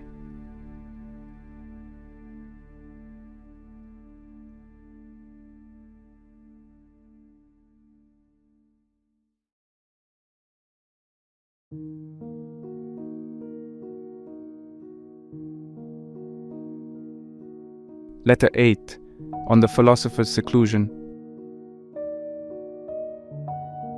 Do you bid me, you say, shun the throng, and withdraw from men, and be content with my own conscience? Where are the counsels of your school, which order a man to die in the midst of active work? As to the course which I seem to you to be urging on you now and then, my object in shutting myself up and locking the door is to be able to help a greater number. I never spend a day in idleness. I appropriate even a part of the night for study. I do not allow time for sleep, but yield to it when I must. And when my eyes are wearied with waking and ready to fall shut, I keep them at their task. I have withdrawn not only from men, but from affairs, especially from my own affairs.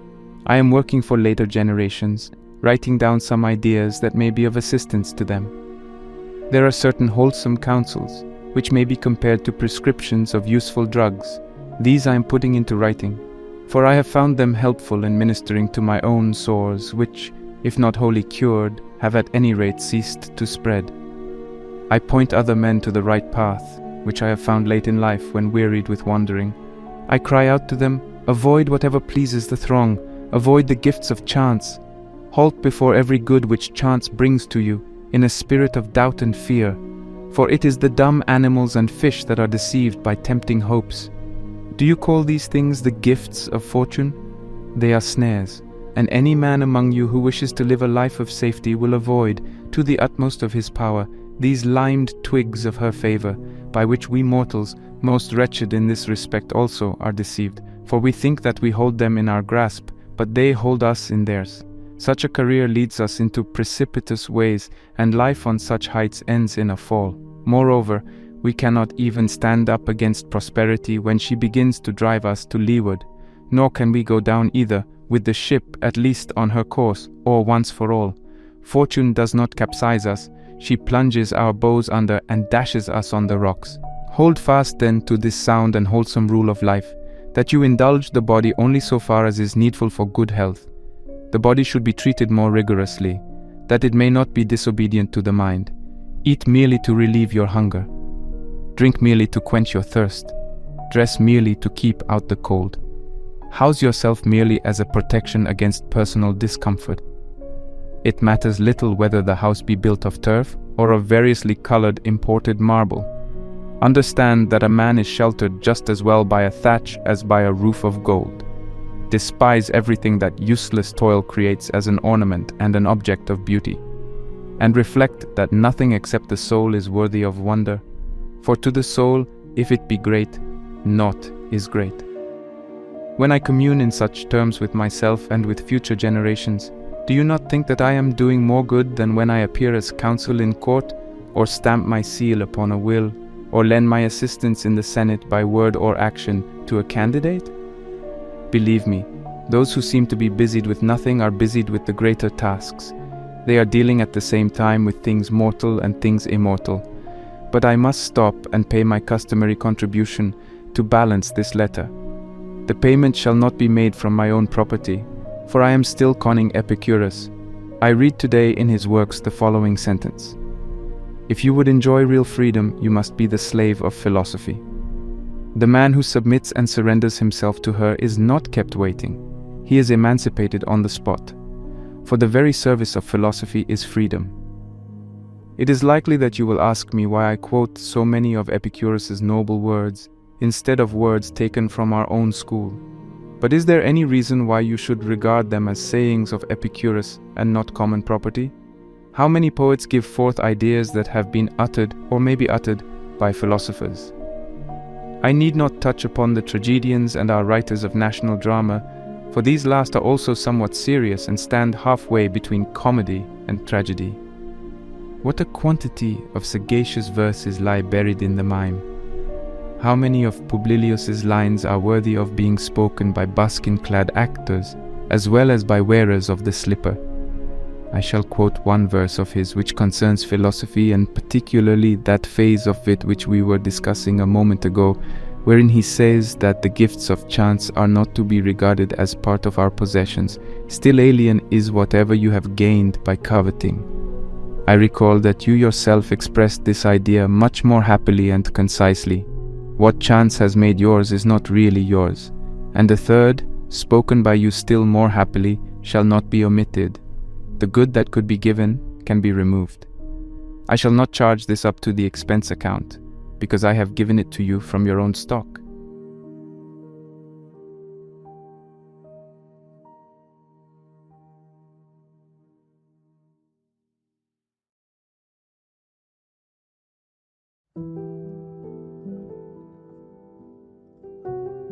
Letter 23, on the true joy which comes from philosophy. Do you suppose that I shall write you how kindly the winter season has dealt with us? A short season and a mild one? Or what a nasty spring we are having? Cold weather out of season? And all the other trivialities which people write when they are at a loss for topics of conversation? No, I shall communicate something which may help both you and myself. And what shall this something be if not an exhortation to soundness of mind?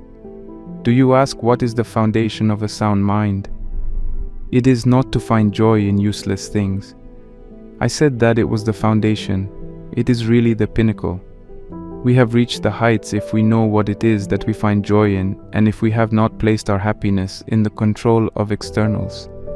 The man who is goaded ahead by hope of anything, though it be within reach, though it be easy of access, and though his ambitions have never played him false, is troubled and unsure of himself.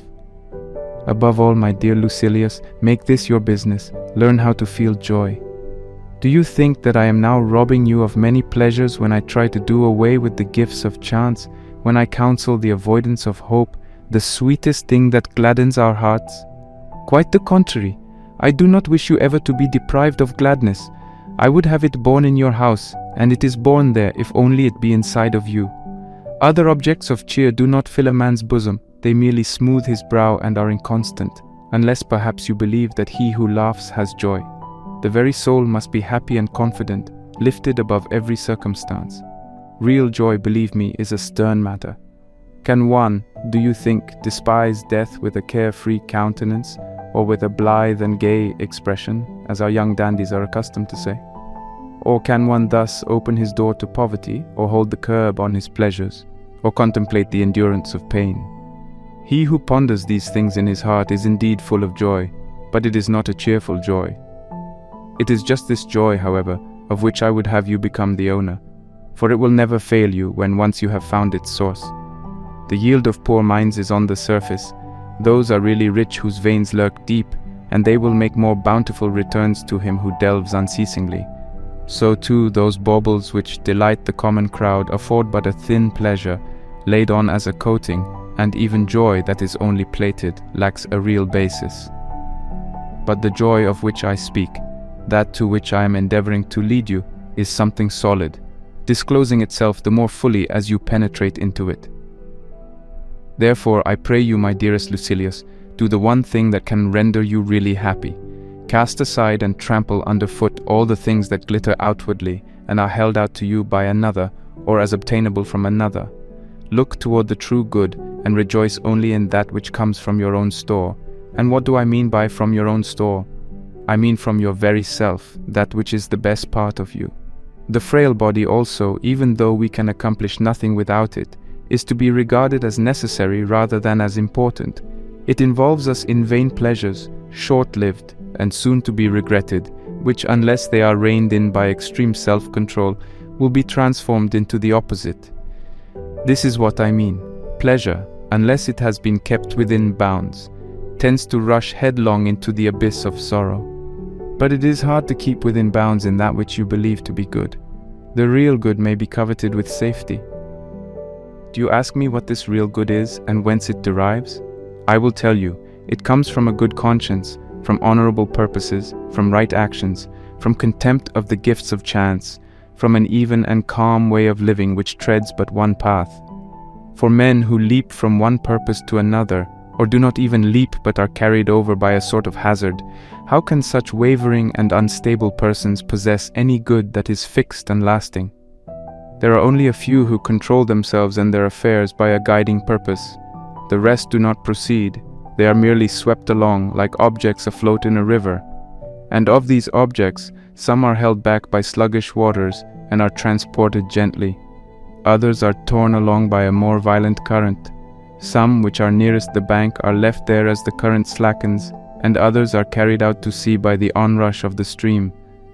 Therefore we should decide what we wish and abide by the decision. Now is the time for me to pay my debt. I can give you a saying of your friend Epicurus, and thus clear this letter of its obligation. It is bothersome always to be beginning life. Or another, which will perhaps express the meaning better. They live ill who are always beginning to live. You are right in asking why. The saying certainly stands in need of a commentary.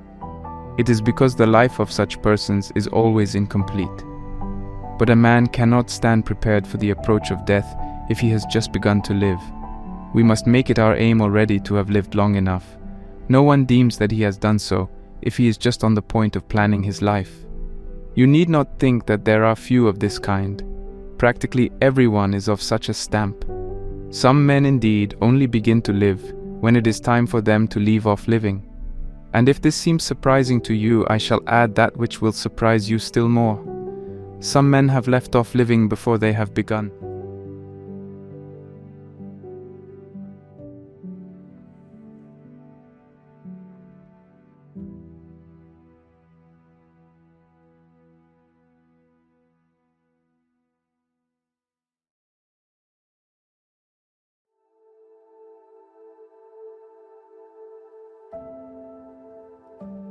Letter 36, on the value of retirement. Encourage your friend to despise stout-heartedly those who upbraid him because he has sought the shade of retirement and has abdicated his career of honors, and, though he might have attained more, has preferred tranquility to them all. Let him prove daily to these detractors how wisely he has looked out for his own interests. Those whom men envy will continue to march past him, some will be pushed out of the ranks, and others will fall. Prosperity is a turbulent thing. It torments itself. It stirs the brain in more ways than one, goading men on to various aims, some to power and others to high living. Some it puffs up, others it slackens and wholly enervates. But, the retort comes, so-and-so carries his prosperity well. Yes, just as he carries his liquor. So you need not let this class of men persuade you that one who is besieged by the crowd is happy. They run to him as crowds rush for a pool of water, rendering it muddy while they drain it. But you say, men call our friend a trifler and a sluggard. There are men you know whose speech is awry who use the contrary terms. They called him happy. What of it? Was he happy? Even the fact that to certain persons he seems a man of a very rough and gloomy cast of mind does not trouble me. Aristo used to say that he preferred a youth of stern disposition to one who was a jolly fellow and agreeable to the crowd. For, he added, wine which when new seemed harsh and sour becomes good wine, but that which tasted well at the vintage cannot stand age. So let them call him stern and a foe to his own advancement. It is just this sternness that will go well when it is aged, provided only that he continues to cherish virtue and to absorb thoroughly the studies which make for culture, not those with which it is sufficient for a man to sprinkle himself, but those in which the mind should be steeped. Now is the time to learn. What? Is there any time when a man should not learn?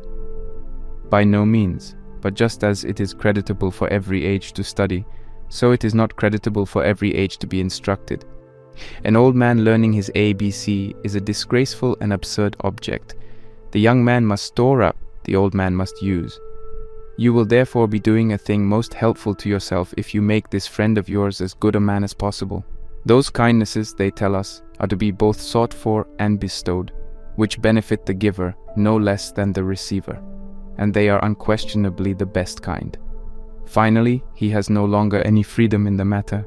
He has pledged his word, and it is less disgraceful to compound with a creditor than to compound with a promising future.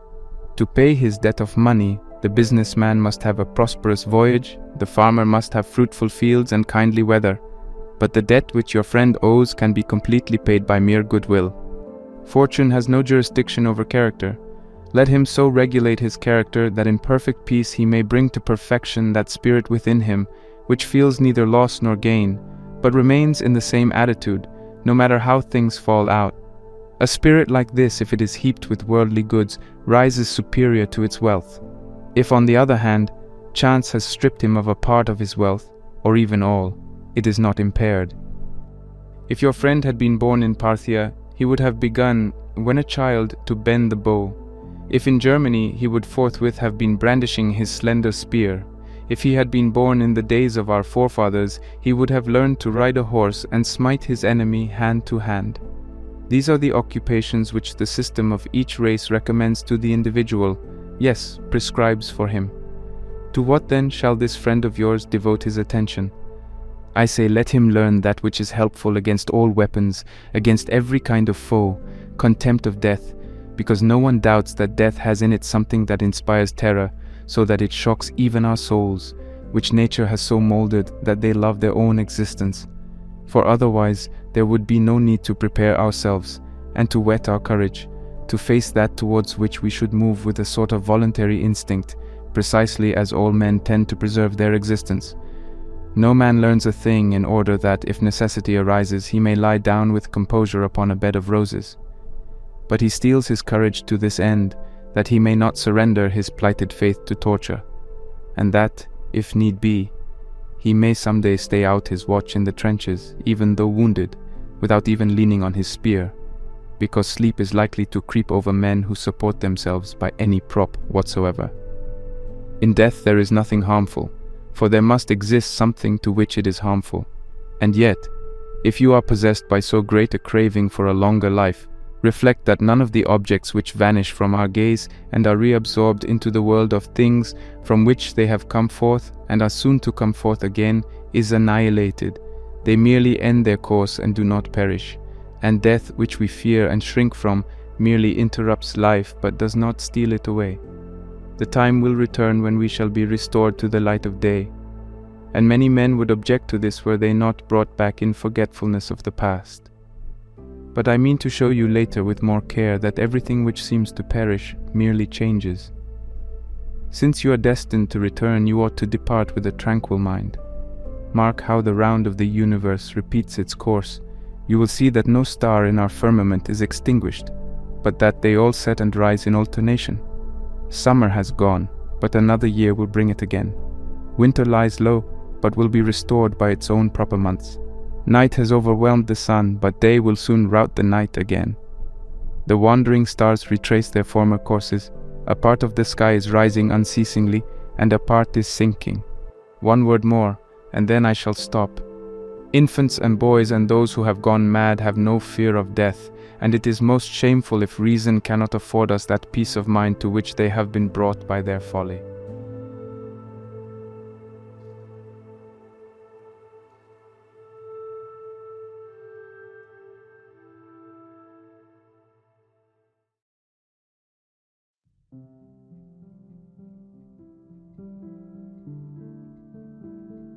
Letter 83, on drunkenness.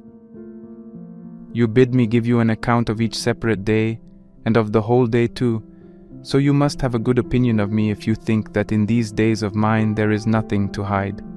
At any rate, it is thus that we should live, as if we lived in plain sight of all men, and it is thus that we should think, as if there was someone who could look into our inmost souls, and there is one who can so look. For what avails it that something is hidden from man? Nothing is shut off from the sight of God. He is witness of our souls, and he comes into the very midst of our thoughts, comes into them, I say, as one who may at any time depart. I shall therefore do as you bid, and shall gladly inform you by letter what I am doing and in what sequence. I shall keep watching myself continually, and a most useful habit shall review each day. For this is what makes us wicked, that no one of us looks back over his own life. Our thoughts are devoted only to what we are about to do, and yet our plans for the future always depend on the past. Today has been unbroken. No one has filched the slightest part of it from me. The whole time has been divided between rest and reading. A brief space has been given over to bodily exercise, and on this ground I can thank old age. My exercise costs very little effort. As soon as I stir, I am tired, and weariness is the aim and end of exercise, no matter how strong one is. Do you ask who are my pacemakers? One is enough for me, the slave Farius, a pleasant fellow as you know, but I shall exchange him for another. At my time of life I need one who is of still more tender years. Farius at any rate says that he and I are at the same period of life, for we are both losing our teeth. Yet even now I can scarcely follow his pace as he runs, and within a very short time I shall not be able to follow him at all, so you see what profit we get from daily exercise. Very soon does a wide interval open between two persons who travel different ways. My slave is climbing up at the very moment when I am coming down, and you surely know how much quicker the latter is. Nay, I was wrong, for now my life is not coming down, it is falling outright. Do you ask, for all that, how our race resulted today? We raced to a tie, something which rarely happens in a running contest. After tiring myself out in this way, for I cannot call it exercise, I took a cold bath. This at my house means just short of hot. I, the former cold water enthusiast, who used to celebrate the new year by taking a plunge into the canal, who just as naturally as I would set out to do some reading or writing or to compose a speech, used to inaugurate the first of the year with a plunge into the Virgo aqueduct, have changed my allegiance, first to the Tiber and then to my favorite tank, which is warmed only by the sun, at times when I am most robust and when there is not a flaw in my bodily processes. I have very little energy left for bathing. After the bath, some stale bread and breakfast without a table. No need to wash the hands after such a meal. Then comes a very short nap. You know my habit. I avail myself of a scanty bit of sleep, unharnessing as it were, for I am satisfied if I can just stop staying awake. Sometimes I know that I have slept, at other times I have a mere suspicion. Lo, now the din of the races sounds about me. My ears are smitten with sudden and general cheering, but this does not upset my thoughts or even break their continuity. I can endure an uproar with complete resignation. The medley of voices blended in one note sounds to me like the dashing of waves, or like the wind that lashes the treetops, or like any other sound which conveys no meaning. What is it then, you ask, to which I have been giving my attention? I will tell you, a thought sticks in my mind left over from yesterday, namely, what men of the greatest sagacity have meant when they have offered the most trifling and intricate proofs for problems of the greatest importance, proofs which may be true, but nonetheless resemble fallacies. Zeno, that greatest of men, the revered founder of our brave and holy school of philosophy, wishes to discourage us from drunkenness. Listen then to his arguments proving that the good man will not get drunk. No one entrusts a secret to a drunken man, but one will entrust a secret to a good man, therefore the good man will not get drunk. How ridiculous Zeno is made when we set up a similar syllogism in contrast with his. There are many, but one will be enough. No one entrusts a secret to a man when he is asleep, but one entrusts a secret to a good man, therefore the good man does not go to sleep. Posidonius pleads the cause of our master Zeno in the only possible way, but it cannot, I hold, be pleaded even in this way. For Posidonius maintains that the word drunken is used in two ways. In the one case of a man who is loaded with wine and has no control over himself. In the other, of a man who is accustomed to get drunk and is a slave to the habit. Zeno, he says, meant the latter. The man who is accustomed to get drunk, not the man who is drunk, and no one would entrust to this person any secret, for it might be blabbed out when the man was in his cups. This is a fallacy. For the first syllogism refers to him who is actually drunk, and not to him who is about to get drunk. You will surely admit that there is a great difference between a man who is drunk and a drunkard. He who is actually drunk may be in this state for the first time and may not have the habit, while the drunkard is often free from drunkenness. I therefore interpret the word in its usual meaning, especially since the syllogism is set up by a man who makes a business of the careful use of words and who weighs his language. Moreover, if this is what Zeno meant, and what he wished it to mean to us, he was trying to avail himself of an equivocal word in order to work in a fallacy, and no man ought to do this when truth is the object of inquiry. But let us admit indeed that he meant what Posidonius says. Even so, the conclusion is false, that secrets are not entrusted to an habitual drunkard. Think how many soldiers who are not always sober have been entrusted by a general or a captain or a centurion with messages which might not be divulged. With regard to the notorious plot to murder Gaius Caesar, I mean the Caesar who conquered Pompey and got control of the state, Tilius Cimber was trusted with it no less than Gaius Cassius. Now Cassius throughout his life drank water, while Tilius Cimber was a sot as well as a brawler. Cimber himself alluded to this fact, saying, "I carry a master, I cannot carry my liquor." So let each one call to mind those who to his knowledge can be ill-trusted with wine, but well-trusted with the spoken word. And yet one case occurs to my mind which I shall relate, lest it fall into oblivion. For life should be provided with conspicuous illustrations. Let us not always be harking back to the dim past. Lucius Piso, the director of public safety at Rome, was drunk from the very time of his appointment. He used to spend the greater part of the night at banquets and would sleep until noon. That was the way he spent his morning hours. Nevertheless, he applied himself most diligently to his official duties, which included the guardianship of the city. Even the sainted Augustus trusted him with secret orders when he placed him in command of Thrace. Piso conquered that country. Tiberius too trusted him when he took his holiday in Campania, leaving behind him in the city many a critical matter that aroused both suspicion and hatred. I fancy that it was because Piso's drunkenness turned out well for the emperor that he appointed to the office of city prefect Cossus, a man of authority and balance, but so soaked and steeped in drink that once, at a meeting of the Senate, whither he had come after banqueting, he was overcome by a slumber from which he could not be roused, and had to be carried home. It was to this man that Tiberius sent many orders, written in his own hand, orders which he believed he ought not to trust even to the officials of his household. Cossus never let a single secret slip out, whether personal or public. So let us abolish all such harangues as this. No man in the bonds of drunkenness has power over his soul, as the very vats are burst by new wine, and as the dregs at the bottom are raised to the surface by the strength of the fermentation. So when the wine effervesces, whatever lies hidden below is brought up and made visible. As a man overcome by liquor cannot keep down his food when he has overindulged in wine, so he cannot keep back a secret either. He pours forth impartially both his own secrets and those of other persons.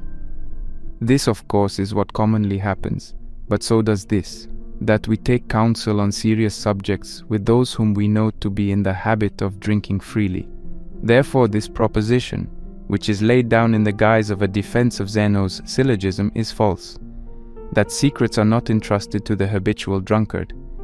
How much better it is to arraign drunkenness frankly and to expose its vices. For even the middling good man avoids them, not to mention the perfect sage, who is satisfied with slaking his thirst. The sage, even if now and then he is led on by good cheer, which for a friend's sake is carried somewhat too far, yet always stops short of drunkenness. We shall investigate later the question whether the mind of the sage is upset by too much wine and commits follies like those of the toper. But meanwhile, if you wish to prove that a good man ought not to get drunk, why work it out by logic? Show how base it is to pour down more liquor than one can carry, and not to know the capacity of one's own stomach. Show how often the drunkard does things which make him blush when he is sober. State that drunkenness is nothing but a condition of insanity purposely assumed. Prolong the drunkard's condition to several days. Will you have any doubt about his madness? Even as it is, the madness is no less. It merely lasts a shorter time. Think of Alexander of Macedon, who stabbed Cletus, his dearest and most loyal friend, at a banquet. After Alexander understood what he had done, he wished to die, and assuredly he ought to have died. Drunkenness kindles and discloses every kind of vice, and removes the sense of shame that veils our evil undertakings. For more men abstain from forbidden actions because they are ashamed of sinning than because their inclinations are good. When the strength of wine has become too great and has gained control over the mind, every lurking evil comes forth from its hiding place. Drunkenness doesn't create vice, it merely brings it into view. At such times the lustful man does not wait even for the privacy of a bedroom, but without postponement gives free play to the demands of his passions. At such times the unchaste man proclaims and publishes his malady. At such times your cross-grained fellow does not restrain his tongue or his hand. The haughty man increases his arrogance, the ruthless man his cruelty, the slanderer his spitefulness. Every vice is given free play and comes to the front. Besides, we forget who we are. We utter words that are halting and poorly enunciated. The glance is unsteady, the step falters, the head is dizzy. The very ceiling moves about as if a cyclone were whirling the whole house, and the stomach suffers torture when the wine generates gas and causes our very bowels to swell. However, at the time, these troubles can be endured, so long as the man retains his natural strength. But what can he do when sleep impairs his powers, and when that which was drunkenness becomes indigestion? Think of the calamities caused by drunkenness in a nation. This evil has betrayed to their enemies the most spirited and warlike races. This evil has made breaches in walls defended by the stubborn warfare of many years. This evil has forced under alien sway peoples who were utterly unyielding and defiant of the yoke. This evil has conquered by the wine cup those who in the field were invincible. Alexander, whom I have just mentioned, passed through his many marches, his many battles, his many winter campaigns, through which he worked his way by overcoming disadvantages of time or place, the many rivers which flowed from unknown sources, and the many seas, all in safety. It was intemperance in drinking that laid him low, and the famous death-dealing bowl of Hercules. What glory is there in carrying much liquor? When you have won the prize, and the other banqueters, sprawling asleep or vomiting, have declined your challenge to still other toasts, when you are the last survivor of the revels, when you have vanquished everyone by your magnificent show of prowess, and there is no man who has proved himself of so great capacity as you are vanquished by the cask. Mark Antony was a great man, a man of distinguished ability, but what ruined him and drove him into foreign habits and un-Roman vices, if it was not drunkenness and no less potent than wine love of Cleopatra? This it was that made him an enemy of the state. This it was that rendered him no match for his enemies. This it was that made him cruel when, as he sat at table, the heads of the leaders of the state were brought in, when amid the most elaborate feasts and royal luxury he would identify the faces and hands of men whom he had proscribed, or when, though heavy with wine, he yet thirsted for blood. It was intolerable that he was getting drunk while he did such things. How much more intolerable that he did these things while actually drunk. Cruelty usually follows wine-bibbing, for a man's soundness of mind is corrupted and made savage. Just as a lingering illness makes men querulous and irritable and drives them wild at the least crossing of their desires, so continued bouts of drunkenness bestialize the soul. For when people are often beside themselves, the habit of madness lasts on, and the vices which liquor generated retain their power even when the liquor is gone. Therefore you should state why the wise man ought not to get drunk. Explain by facts and not by mere words the hideousness of the thing and its haunting evils. Do that which is easiest of all. Demonstrate that what men call pleasures are punishments as soon as they have exceeded due bounds. For if you try to prove that the wise man can souse himself with much wine, and yet keep his course straight, even though he be in his cups, you may go on to infer by syllogisms that he will not die if he swallows poison, that he will not sleep if he takes a sleeping potion, that he will not vomit and reject the matter which clogs his stomach when you give him hellebore. But when a man's feet totter and his tongue is unsteady, what reason have you for believing that he is half sober and half drunk?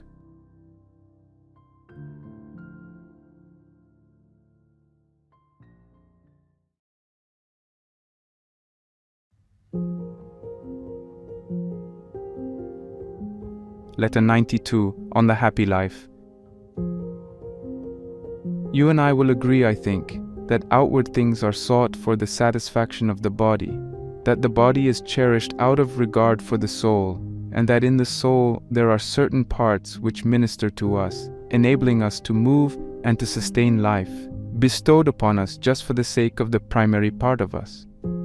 In this primary part, there is something irrational and something rational. The former obeys the latter, while the latter is the only thing that is not referred back to another, but rather refers all things to itself. For the divine reason also is set in supreme command over all things, and is itself subject to none. And even this reason which we possess is the same, because it is derived from the divine reason. Now, if we are agreed on this point, it is natural that we shall be agreed on the following also, namely, that the happy life depends upon this and this alone, our attainment of perfect reason. For it is naught but this that keeps the soul from being bowed down, that stands its ground against fortune. Whatever the condition of their affairs may be, it keeps men untroubled, and that alone is a good which is never subject to impairment. That man, I declare, is happy whom nothing makes less strong than he is. He keeps to the heights, leaning upon none but himself, for one who sustains himself by any prop may fall. If the case is otherwise, then things which do not pertain to us will begin to have great influence over us. But who desires fortune to have the upper hand, or what sensible man prides himself upon that which is not his own? What is the happy life? It is peace of mind and lasting tranquility. This will be yours if you possess greatness of soul. It will be yours if you possess the steadfastness that resolutely clings to a good judgment just reached. How does a man reach this condition? By gaining a complete view of truth, by maintaining in all that he does order, measure, fitness, and a will that is inoffensive and kindly, that is intent upon reason and never departs therefrom, that commands at the same time love and admiration. In short, to give you the principle in brief compass, the wise man's soul ought to be such as would be proper for a god. What more can one desire who possesses all honorable things? For if dishonorable things can contribute to the best estate, then there will be the possibility of a happy life under conditions which do not include an honorable life. And what is more base or foolish than to connect the good of a rational soul with things irrational? Yet there are certain philosophers who hold that the supreme good admits of increase, because it is hardly complete when the gifts of fortune are adverse. Even Antipater, one of the great leaders of this school, admits that he ascribes some influence to externals, though only a very slight influence. You see, however, what absurdity lies in not being content with the daylight unless it is increased by a tiny fire. What importance can a spark have in the midst of this clear sunlight? If you are not contented with only that which is honorable, it must follow that you desire in addition either the kind of quiet which the Greeks call undisturbedness, or else pleasure. But the former may be attained in any case, for the mind is free from disturbance when it is fully free to contemplate the universe, and nothing distracts it from the contemplation of nature. The second pleasure is simply the good of cattle. We are but adding the irrational to the rational, the dishonorable to the honorable. A pleasant physical sensation affects this life of ours. Why, therefore, do you hesitate to say that all is well with a man just because all is well with his appetite? And do you rate, I will not say among heroes, but among men, the person whose supreme good is a matter of flavors and colors and sounds? Nay, let him withdraw from the ranks of this, the noblest class of living beings, second only to the gods. Let him herd with the dumb brutes, an animal whose delight is in fodder. The irrational part of the soul is twofold. The one part is spirited, ambitious, uncontrolled. Its seat is in the passions. The other is lowly, sluggish, and devoted to pleasure. Philosophers have neglected the former, which, though unbridled, is yet better, and is certainly more courageous and more worthy of a man, and have regarded the latter, which is nerveless and ignoble, as indispensable to the happy life. They have ordered reason to serve this latter. They have made the supreme good of the noblest living being an abject and mean affair, and a monstrous hybrid too, composed of various members which harmonize but ill. For as our Virgil describing Scylla says, above, a human face and maiden's breast, a beauteous breast. Below, a monster huge of bulk and shapeless, with a dolphin's tail joined to a wolf-like belly. And yet to this Scylla are tacked on the forms of wild animals, dreadful and swift. But from what monstrous shapes have these wiseacres compounded wisdom? Man's primary art is virtue itself. There is joined to this the useless and fleeting flesh, fitted only for the reception of food, as Posidonius remarks. This divine virtue ends in foulness, and to the higher parts, which are worshipful and heavenly, there is fastened a sluggish and flabby animal. As for the second desideratum, quiet, although it would indeed not of itself be of any benefit to the soul, yet it would relieve the soul of hindrances. Pleasure, on the contrary, actually destroys the soul and softens all its vigor. What elements so inharmonious as these can be found united? To that which is most vigorous is joined that which is most sluggish, to that which is austere, that which is far from serious, to that which is most holy, that which is unrestrained even to the point of impurity. What then, comes the retort, if good health, rest, and freedom from pain are not likely to hinder virtue, shall you not seek all these?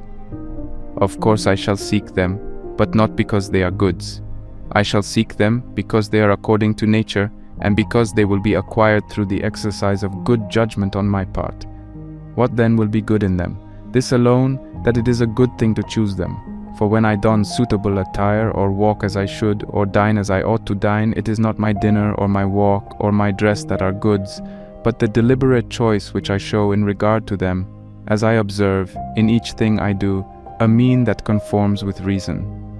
Let me also add that the choice of neat clothing is a fitting object of a man's efforts, for man is by nature a neat and well-groomed animal. Hence the choice of neat attire and not neat attire in itself is a good, since the good is not in the thing selected, but in the quality of the selection.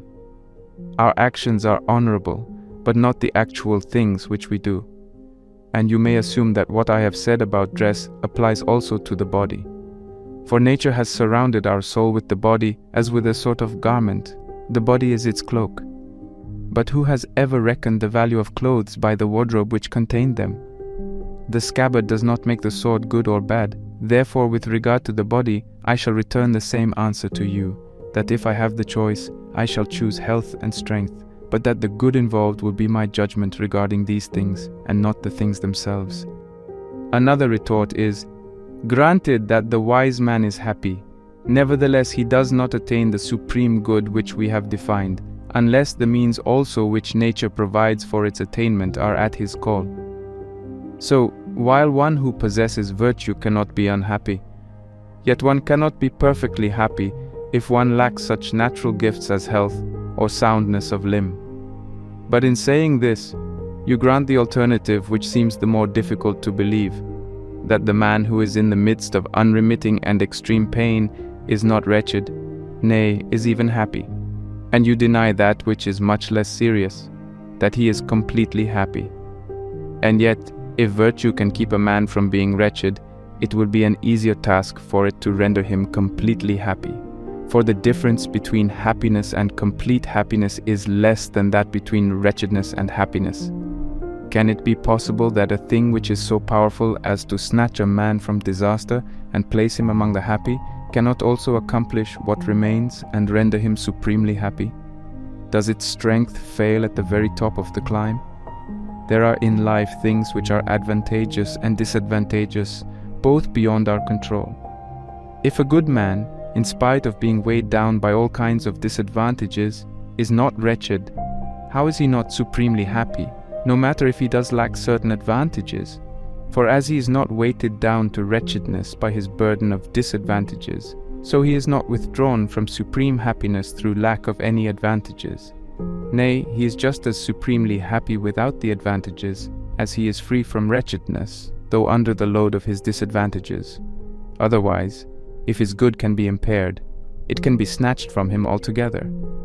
A short space above, I remarked that a tiny fire does not add to the sun's light, for by reason of the sun's brightness, any light that shines apart from the sunlight is blotted out. But, one may say, there are certain objects that stand in the way even of the sunlight.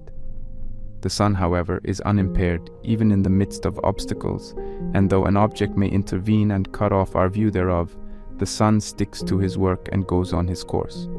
Whenever he shines forth from amid the clouds, he is no smaller, nor less punctual either, than when he is free from clouds. Since it makes a great deal of difference whether there is merely something in the way of his light, or something which interferes with his shining. Similarly, obstacles take nothing away from virtue. It is no smaller, but merely shines with less brilliancy.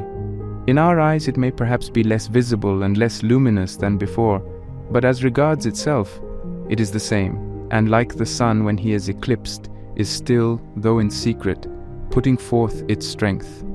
Disasters, therefore, and losses and wrongs have only the same power over virtue that a cloud has over the sun. We meet with one person who maintains that a wise man who has met with bodily misfortune is neither wretched nor happy.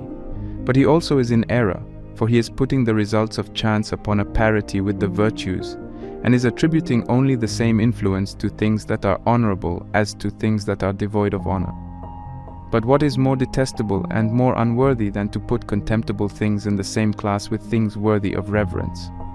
For reverence is due to justice, duty, loyalty, bravery, and prudence. On the contrary, those attributes are worthless, with which the most worthless men are often blessed in fuller measure, such as a sturdy leg, strong shoulders, good teeth, and healthy and solid muscles. Again, if the wise man whose body is a trial to him shall be regarded as neither wretched nor happy, but shall be left in a sort of halfway position, his life also will be neither desirable nor undesirable. But what is so foolish as to say that the wise man's life is not desirable? And what is so far beyond the bounds of credence as the opinion that any life is neither desirable nor undesirable? Again, if bodily ills do not make a man wretched, they consequently allow him to be happy. For things which have no power to change his condition for the worse have not the power either to disturb that condition when it is at its best. But someone will say, we know what is cold and what is hot. A lukewarm temperature lies between. Similarly, A is happy and B is wretched, and C is neither happy nor wretched. I wish to examine this figure, which is brought into play against us. If I add to your lukewarm water a larger quantity of cold water, the result will be cold water. But if I pour in a larger quantity of hot water, the water will finally become hot. In the case, however, of your man who is neither wretched nor happy, no matter how much I add to his troubles, he will not be unhappy, according to your argument. Hence your figure offers no analogy. Again, suppose that I set before you a man who is neither miserable nor happy. I add blindness to his misfortunes. He is not rendered unhappy. I cripple him. He is not rendered unhappy. I add afflictions which are unceasing and severe. He is not rendered unhappy. Therefore, one whose life is not changed to misery by all these ills is not dragged by them either from his life of happiness. Then if, as you say, the wise man cannot fall from happiness to wretchedness, he cannot fall into non-happiness. For how, if one has begun to slip, can one stop at any particular place? That which prevents him from rolling to the bottom keeps him at the summit. Why, you urge, may not a happy life possibly be destroyed? It cannot even be disjointed, and for that reason virtue is itself of itself sufficient for the happy life. But, it is said, is not the wise man happier if he has lived longer and has been distracted by no pain than one who has always been compelled to grapple with evil fortune? Answer me now, is he any better or more honorable? If he is not, then he is not happier either. In order to live more happily, he must live more rightly. If he cannot do that, then he cannot live more happily either. Virtue cannot be strained tighter, and therefore neither can the happy life, which depends on virtue. For virtue is so great a good that it is not affected by such insignificant assaults upon it as shortness of life, pain, and the various bodily vexations. For pleasure does not deserve that. Virtue should even glance at it. Now what is the chief thing in virtue? It is the quality of not needing a single day beyond the present and of not reckoning up the days that are ours. In the slightest possible moment of time, virtue completes an eternity of good. These goods seem to us incredible and transcending man's nature, for we measure its grandeur by the standard of our own weakness, and we call our vices by the name of virtue. Furthermore, does it not seem just as incredible that any man in the midst of extreme suffering should say, I am happy? And yet this utterance was heard in the very factory of pleasure, when Epicurus said, Today and one other day have been the happiest of all. Although in the one case he was tortured by strangury, and in the other by the incurable pain of an ulcerated stomach. Why then should those goods which virtue bestows be incredible in the sight of us, who cultivate virtue, when they are found even in those who acknowledge pleasure as their mistress? These also, ignoble and base-minded as they are, declare that even in the midst of excessive pain and misfortune, the wise man will be neither wretched nor happy. And yet this also is incredible, nay, still more incredible than the other case. For I do not understand how, if virtue falls from her heights, she can help being hurled all the way to the bottom. She either must preserve one in happiness, or if driven from this position, she will not prevent us from becoming unhappy. If virtue only stands her ground, she cannot be driven from the field. She must either conquer or be conquered. But some say, only to the immortal gods is given virtue and the happy life. We can attain but the shadow, as it were, and semblance of such goods as theirs. We approach them, but we never reach them. Reason, however, is a common attribute of both gods and men. In the gods it is already perfected. In us it is capable of being perfected. But it is our vices that bring us to despair, for the second class of rational being, man, is of an inferior order, a guardian, as it were, who is too unstable to hold fast to what is best, his judgment still wavering and uncertain. He may require the faculties of sight and hearing, good health, a bodily exterior that is not loathsome, and besides greater length of days conjoined with an unimpaired constitution. Though by means of reason he can lead a life which will not bring regrets, yet there resides in this imperfect creature, man, a certain power that makes for badness, because he possesses a mind which is easily moved to perversity. Suppose, however, the badness which is in full view, and has previously been stirred to activity, to be removed. The man is still not a good man, but he is being molded to goodness. One, however, in whom there is lacking any quality that makes for goodness, is bad. But he in whose body virtue dwells and spirit air present is equal to the gods. Mindful of his origin, he strives to return thither. No man does wrong in attempting to regain the heights from which he once came down. And why should you not believe that something of divinity exists in one who is a part of God? All this universe which encompasses us is one, and it is God. We are associates of God, we are His members. Our soul has capabilities, and is carried thither, if vices do not hold it down. Just as it is the nature of our bodies to stand erect and look upward to the sky, so the soul, which may reach out as far as it will, was framed by nature to this end, that it should desire equality with the gods. And if it makes use of its powers, and stretches upward into its proper region, it is by no alien path that it struggles toward the heights. It would be a great task to journey heavenwards. The soul but returns thither. When once it has found the road, it boldly marches on, scornful of all things. It casts no backward glance at wealth, gold and silver, things which are fully worthy of the gloom in which they once lay. It values not by the sheen which smites the eyes of the ignorant, but by the mire of ancient days, whence our greed first detached and dug them out. The soul, I affirm, knows that riches are stored elsewhere than in men's heaped-up treasure houses, that it is the soul, and not the strong box, which should be filled. It is the soul that men may set in dominion over all things, and may install as owner of the universe, so that it may limit its riches only by the boundaries of east and west, and like the gods, may possess all things, and that it may, with its own vast resources, look down from on high upon the wealthy, no one of whom rejoices as much in his own wealth as he resents the wealth of another. When the soul has transported itself to this lofty height, it regards the body also, since it is a burden which must be borne, not as a thing to love, but as a thing to oversee, nor is it subservient to that over which it is set in mastery. For no man is free who is a slave to his body. Indeed, omitting all the other masters which are brought into being by excessive care for the body, the sway which the body itself exercises is captious and fastidious. Forth from this body the soul issues, now with unruffled spirit, now with exaltation, and when once it has gone forth, asks not what shall be the end of the deserted day.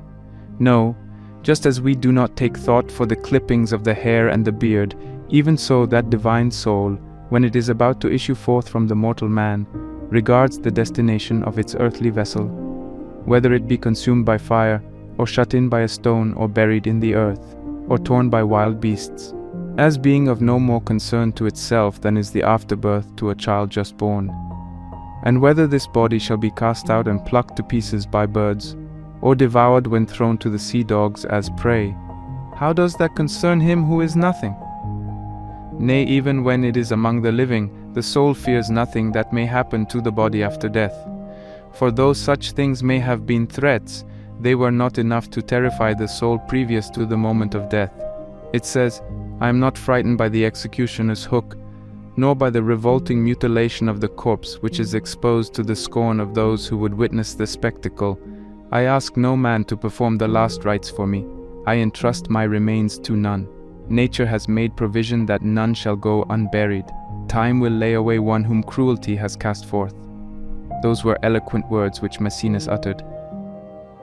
I want no tomb, for nature doth provide for outcast bodies burial. You would imagine that this was the saying of a man of strict principles. He was indeed a man of noble and robust native gifts, but in prosperity he impaired these gifts by laxness. Farewell.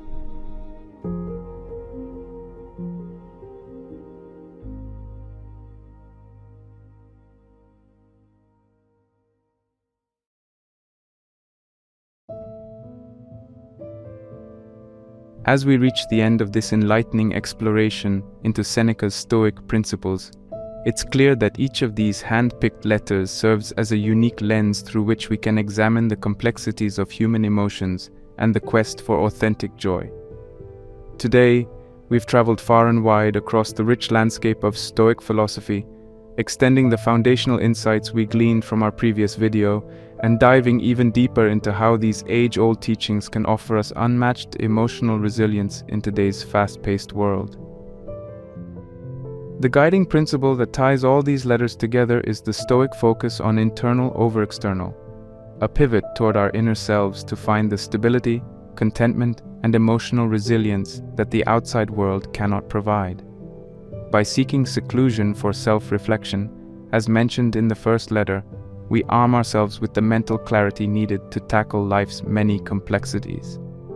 This self-imposed solitude serves not as an escape, but as a strategy for understanding the essence of our desires and aspirations. Moving from seclusion to joy, we delved into the unspoken truth that joy is an internal condition, irrespective of external circumstances. The elusive sense of happiness we constantly seek in material goods, societal status, or others' approval is within us all along. The key is to understand that joy is not something to be found. It's something to be cultivated and maintained, and it begins with a shift in perspective, a shift in values. The third letter enriched our understanding of the concept of retirement. Not the end-of-life retreat into oblivion, but the Stoic practice of retreating from the chaos to focus on the essentials. It's about momentarily stepping back to realign our life's compass, to breathe, think, and then re-engage with the world from a place of renewed strength and wisdom. Discussing the subject of drunkenness and excess in the fourth letter, we confronted the darker aspects of human behavior that everyone to some degree has grappled with. Whether it's overindulging in food, drink, or even emotional extremes, Seneca reminds us that the goal should always be moderation, self-control, and inner harmony. And finally, we touch the apex of human pursuit, the quest for a happy life. This is not a transient emotional state, but a lasting condition of well-being, rooted in ethical living, mindfulness, and a genuine understanding of our place in the cosmic order. It's as if each letter serves as a stepping stone, helping us cross the turbulent river of existence towards a state of invulnerable joy and emotional equilibrium. The Stoic truths in these letters serve not just as philosophical ideas to ponder, but as actionable insights to apply here and now. So here's my call to action for you. Take just one of these principles, whether it's the strategy of seclusion for self-reflection, the internal cultivation of joy, the wisdom of tactical withdrawal, the mastery of self-control, or the pursuit of genuine happiness, and apply it consciously for the next week. Make a daily habit of it, and then take a moment to observe how it transforms your emotional landscape. Allow Seneca's wisdom to not just enter your mind, but to permeate your life. It's one thing to be moved emotionally by philosophy, but it's another to be transformed by it. And that's the challenge I leave you with today. Don't just be a passive receiver of wisdom, be an active participant in your own transformation. The journey toward emotional mastery and genuine joy is not a spectator sport. It's the very essence of life.